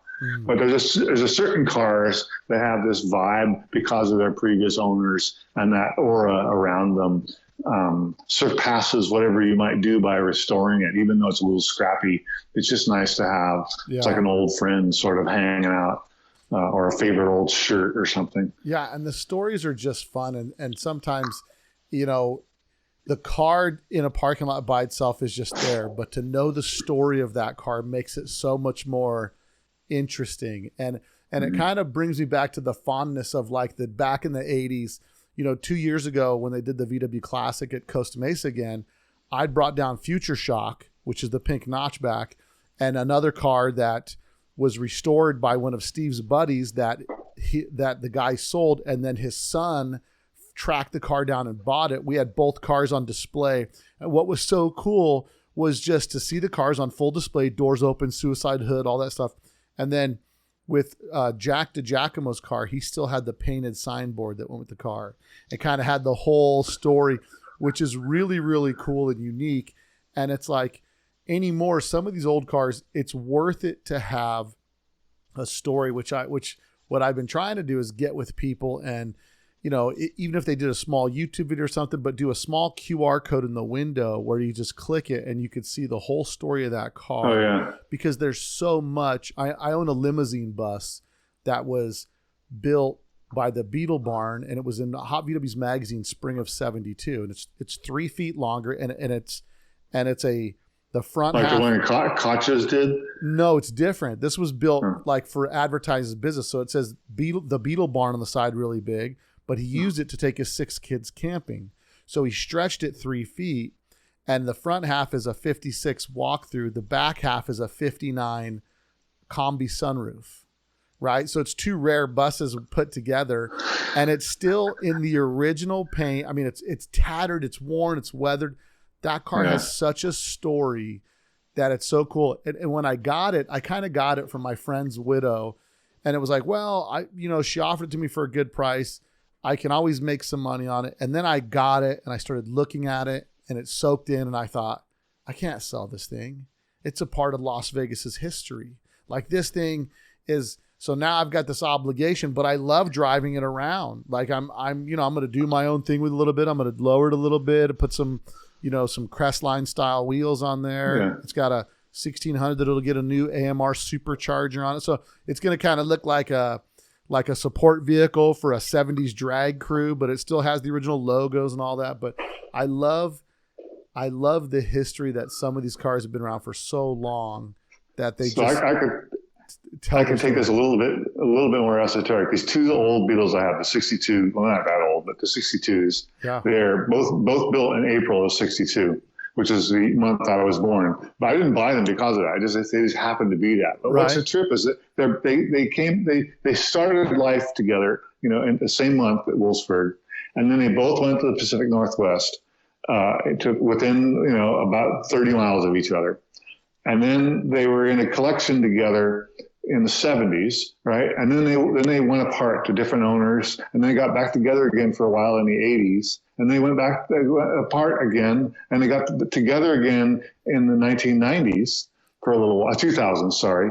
And then they went apart again, and then they got back together again in my garage. So it's like this little romance between these 2 Beetles. And I parked them right next to each other in the garage because they've just been next to each other for 70 freaking years, 60 years rather. And it's just like, oh my God, these cars just want to be next to each other. So I can't separate them. It's like buying 2 kittens at the pound, Yeah. I don't want to separate their brothers or brother and sister or something. And I think, I think that it's going to come a time where I'm working on currently a video, like a 10-minute video of, and the bus on the side says Warren's Beetle Barn. So now this video is going to be called Warren the Beetle Barn Bus.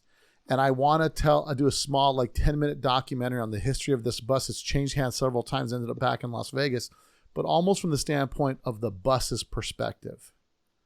You know what I mean? I think totally. I think it's so unique, and to tell that story from the bus's vision would be so cool because That's awesome. For a couple decades, it sat in the back of the wrecking yard on all flats, left to be discarded. And then it was picked up by a collector. And then this happened and it changed hands.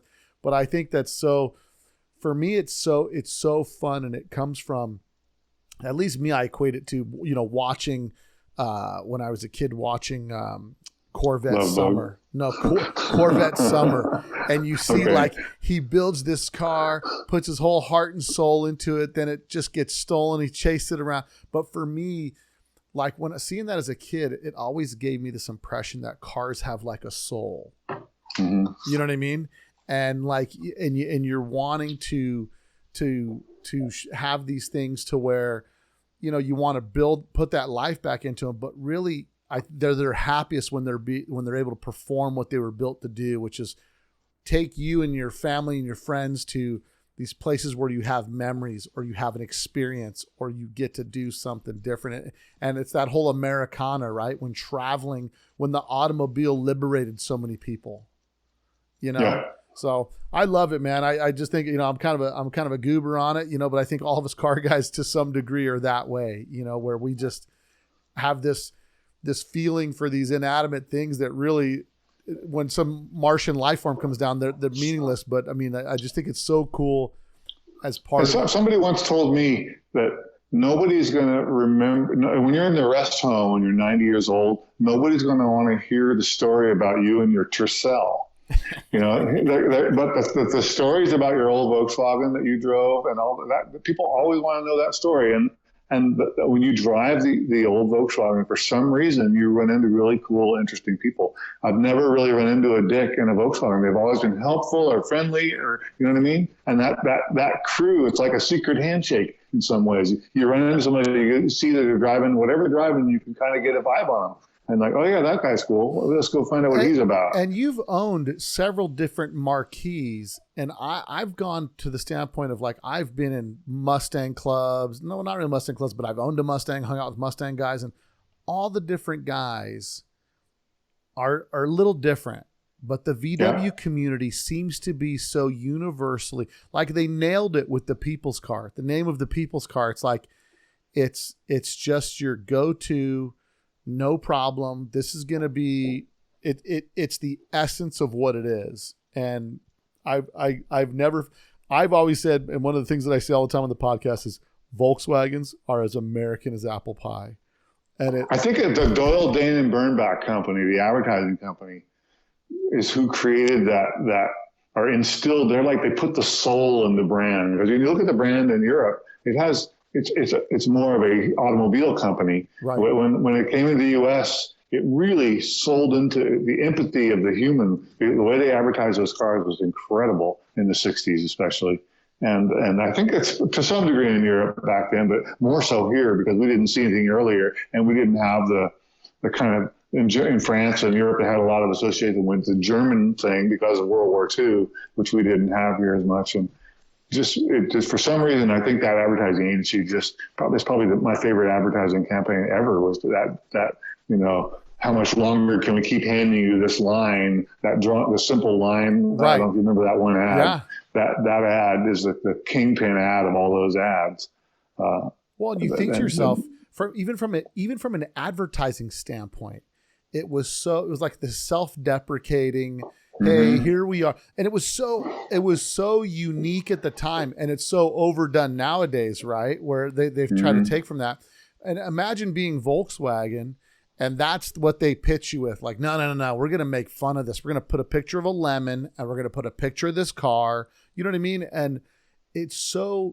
To have the balls to be able to do that, to let someone do that was pretty incredible, Yeah, and I mean, it's a really endearing vehicle, and so many people are connected to them. And I have a classic Buick Riviera, and there's a documentary that I'm in with Randy Carlson and Bob Hull when they were doing the VW Classic, and it was on the Fine Living channel called Volkswagen, the Automobilia or something like that. And it was the history of the Volkswagen. At the end, they come to me, and I'm just debuting my bus for the first time in 2002 or 2003. And I said, I'll be at a gas station in my Buick, and someone says, yeah, my grandpa had one or my uncle had one. But if I'm at the gas station in my Volkswagen, everyone has a direct connected story to a VW. And that's really been the difference that I've always noticed, is that everyone relates to those cars in some way, shape, or form.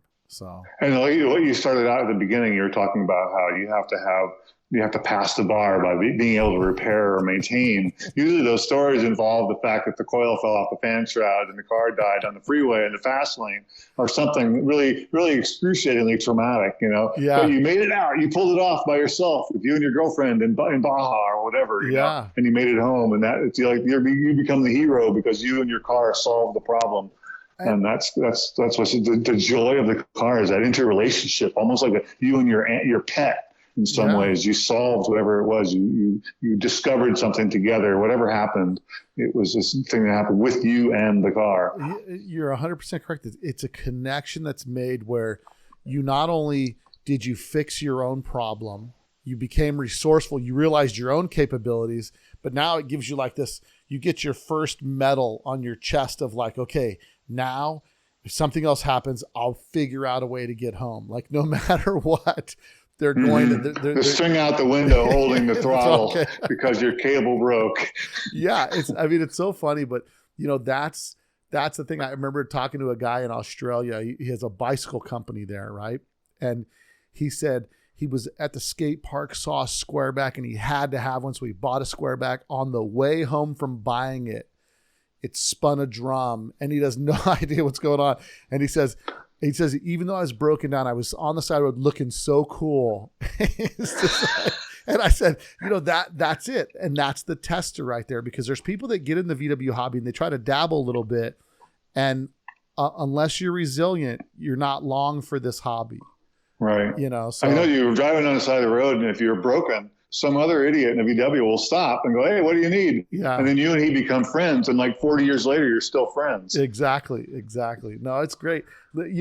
Eric, I've really enjoyed this podcast. There's been so many things that I've enjoyed talking about. I mean, especially some of the Vision Streetwear stuff, because for me, that was so close to like this such cool thing that finally, as a skater back then, I was like, oh, this is cool. Now everybody wants to be like us. And we were hated in school. You know what I mean? Right. So it was so cool. And I'm so glad that you're in our community. You're one of us. You're one of the VW guys. You know what I mean? Like no matter how fancy a Porsche you buy, you're just a VW guy to me. You know what I mean? Yeah. And to some people, that means more than anything else. Cause to me, I'd rather be known for my Volkswagens and that kind of stuff, because that whole thing just means it gives me that's that punk rock credit you're looking for. Like you're really one of us. Like you're just a basic, humble guy that can appreciate the most simple of cars. You know what I mean? Yeah, thanks. It is much more fun to be seen in an old VW than almost any other new, funny, fancy, whatever car, because it just represents, it represents so much about a person. To see them, you can read that guy's driving a 65 or a 55 or I don't care, 75 Volkswagen. It says something about their mental state, their psychology. They don't care what you think about them. They don't care that you're driving a BMW. They don't care whatever. It's like you understand that that's a person you can probably relate to, and it's going to be more fun. No, that's it. So I wanted to ask you one question from your design standpoint, right? And your experience driving a new Beetle. What was your take on VW's design of the new Beetle? Because I've got my opinion. I'm just curious what your opinion was. Okay, so Freeman Thomas is a buddy of mine. And my bus, my Sealing Wax Red 23, which I no longer own, was in the VW design studio back, when they were first redesigning the new VW bus, was now the ID, whatever it is, ID Buzz. Right. It was in the Simi Valley studio back when they had a studio there.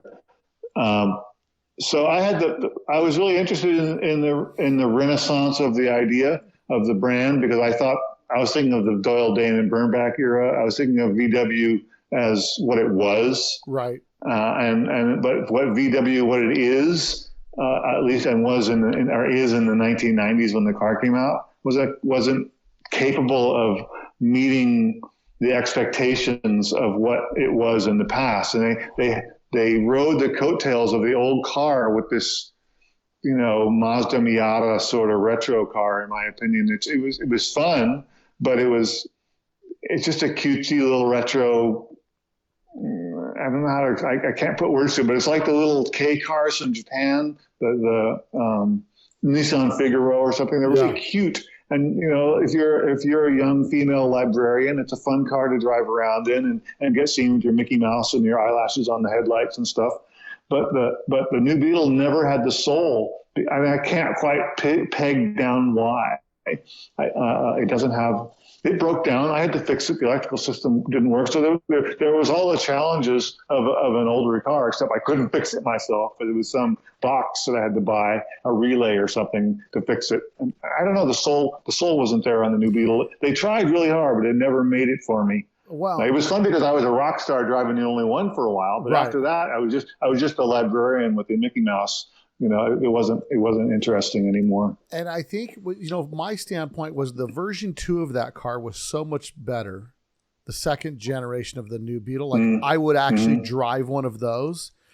And I think that's where Volkswagen, that's where they need to focus their attention, because the air-cooled enthusiast is such a brand loyalist. But we have to connect with the cars. And I was at the ID bus debut with my crew cab, and I'm there and I'm looking at it and I'm just kind of looking this thing over and I'm thinking, I'm a automotive guy. I'll buy it. If it says something to me, I'm going to buy it. I looked at the new bus and I'm like, I don't know if I'm going to buy it, just because it doesn't, there's just got to be something that brings it back to that humble punk rock kind of counterculture. So the difference is the psychology. They're saying the right words, but the words and the packaging and the image don't all line up. And when you're branding something, there's this thing which is, you're familiar with, your corporate identity. And corporate identity has to match across all fronts. If your marketing is X, your design has to be X, and your engineering behind the design has to also be X. And if the engineering of the original car and the look of the original car and the words that came out of the marketing department on the original car all matched, because it was around a subject of absolute simplicity, right? That's one of the reasons I called my company Simple, because it was just a great word. And they took something down to its rawest, barest essence, right? And there was no extemporaneous detail. There was no bud vase on the dashboard. That was something you could add as an accessory. Awesome. And you could add whatever you want, but the original core, it's just this.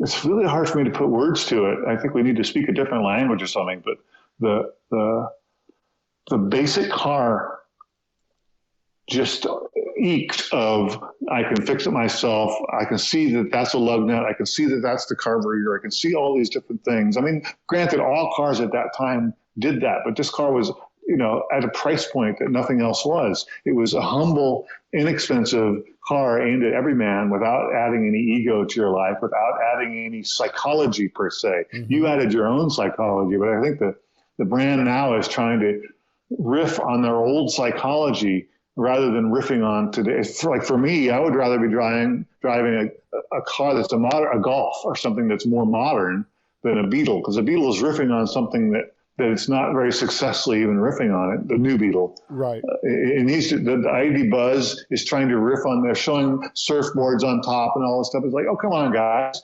Let's be in today's world with today's simple version. It's close, but it's just, I think all the hands of the animal aren't talking to each other. All the divisions aren't working together. But to contrast it with, you look at Chevrolet with the Camaro, and you look at Dodge with their Challenger. I mean, they're not having any problem connecting with their original fan base, because they captured the essence of the vehicle. And I thought to myself, Volkswagen would have their first thing would have been basic, and you can accessorize it to the end or option it out to nothing. But if it were basic, and if it shared some identity with the original, if they would have done rear engine water cooled, something to make it more touch on utilitarian to some degree. You know what I mean? That's why I like the idea of the word standard. The standard model of the Volkswagen is what I was hoping that they would produce without the fluff. It was just really a basic car. Right. And I think, and the color story is also, I think the way that the American car companies did capitalize because they have an enormous horsepower that matches it's 5 times what the horsepower was back then, but back then what they had was 5 times what they had before. So the fact that a GTO of its era was amazing, and the new one, the new whatever it is also amazing. And I just looked at one. It was like, I think it was 900 horsepower. I forget what it was. Some new Dodge. The last year they're going to make. I think it's 900 horsepower. My friend across the street has a 700 horsepower Dodge truck. Yeah, it's crazy. It's insanity, but they're striking a chord with their customer base, and I just can't. And it bums me out because I love Volkswagen. I love, at least my old air-cooled ones. I loved what the brand stood for, and on top of that, it's a brand that was so pivotal, right, in the beginnings of Germany, and then through the Allied forces was relaunched the brand to reestablish Germany after the Second World War. And the number one country that purchased it was the people in the States. And it's like, so I feel like, again, like it's more of an American car, you know what I mean? Because it was like, we're the ones that put it on the map, but it became so much of a culture of the people that were counterculture. It was a counterculture car when it was new. You know what I mean? And it was cool. The word cool is what we're missing. It was cool. And that word is really hard to define. And marketing has ripped off that word. And so what used to be cool was like beat culture, and you were cool because you were down and out. You were before hippies. You were a bum in the jazz, listening to jazz and hanging out with some girl in a turtleneck and a cigarette on a holder, and then cool somehow got usurped by people like me with companies like Vision Streetwear to make into something that was marketable and saleable, and suddenly cool was something you had to go buy. And I think that Volkswagen didn't strive to be cool. Volkswagen just became cool because of its original intent was pure. And I think that the problem is that cool, you need to go back to the old school cool to make a cool thing. And the new cool thing is just because you've been told that it's cool because you read about it in some magazine. I don't know. Maybe I'm getting too esoteric. No, I agree. I like I said, I was just trying to understand and think to myself, like, man, because when I got there, I saw it. It was like, yeah, they made the front nose kind of look like the bus. It looks like your average everyday minivan. And I just kind of, I just thought to myself, if they would have just come and said, let me get 50 people that are into classic Volkswagens and have them tell me what they love about it, and they could probably spend substantially less money building a new model, make it for way less, and sell millions more, because it would resonate with so many more people. Now it's a $70,000, minivan, and it's like, good luck with that, Yeah, I look at cars. Like lately, there's some cars that interest me. The little tiny Ford pickup truck, the Maverick. Oh, the Maverick. If you look at the steel wheeled version of the Maverick with the cloth interior, it's like, oh, that's kind of cool. It's just simple and basic. If VW made like the velvet green or the sea blue solid bus, a combi essentially, stripper interior with fiberboard panels in the back, and just had that nice motor and everything, but didn't talk about that, and just made it just like the bus you would paint your logo on the side of if it were an old panel van or something, and was that would be pretty cool. But they get a little frou-frou with all the this and that on top, more and more. I think they're listening to too much marketing and not enough of their brand loyal base. Yeah. So. But it's funny how brand loyal we are. We're still loving them. What? No, we do. And so, the craziest part is I wanted to buy a Volkswagen for my wife for SUV because I had Chevrolets, they drop like a rock, and then I bought a Toyota because they hold their value because now that we're responsible adults, I'm like, it holds its value. It's super reliable. And then when I wanted to buy like a VW, but I just couldn't find something in the platform because I'm a brand guy. I'd love to have it, but it was like, too expensive compared to what I was getting from Japanese builders. You know what I mean? And I was like, it's all right. Doesn't really strike a chord with me. And I don't know, maybe I'm longing for something that's just not going to exist. You know what I mean? Like, well, we're now the good old days guys. Well, there's like you can I have friends. I had Vanagons. I had a Doka, a beautiful Vanagon Doka. I love that truck. I just ended up selling it because someone offered me too much money for it. Right. And so I sold it. But those are still cool. I actually just beginning to like Eurovans. Yeah. I think Eurovans are right at the nadir right now. I think Eurovan with a Westy interior, kind of, I'm just starting to think about it, but it's been 20 plus years. Yeah. So maybe it just has to do with time or something. I can't figure it out. Maybe. But there are late model VWs in my mind, the Eurovans and so forth, that are still kind of cool. No, I dig them. I did a whole YouTube video on the T50s that they do in Europe, that these guys in Europe have this whole counterculture with those things, and they're super rad, and they go on these trips and all kind of stuff. So yeah, no, it's great, man. Well, I tell you, Eric, man, I appreciate your time for coming on the podcast, man. I think it's been great.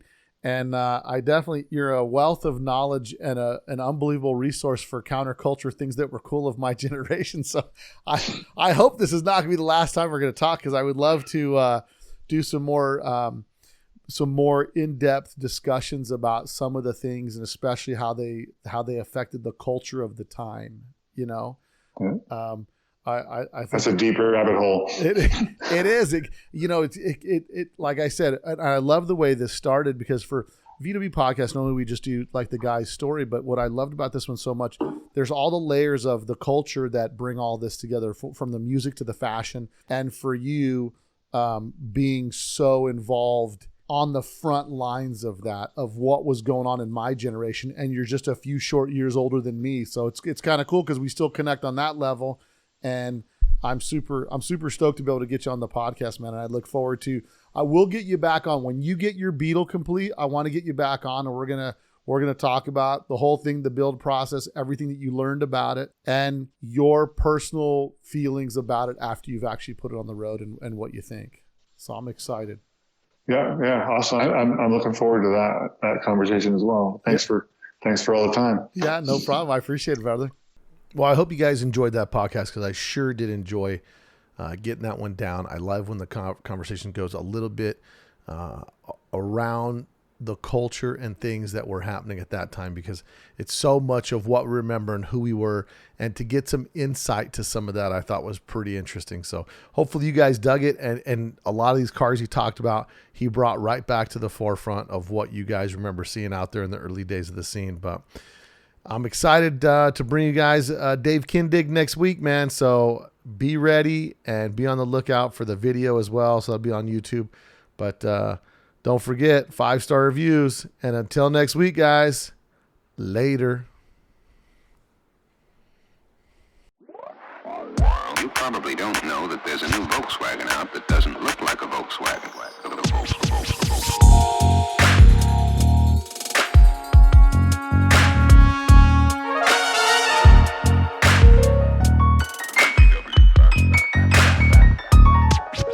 It's got everything that people who like the bug like.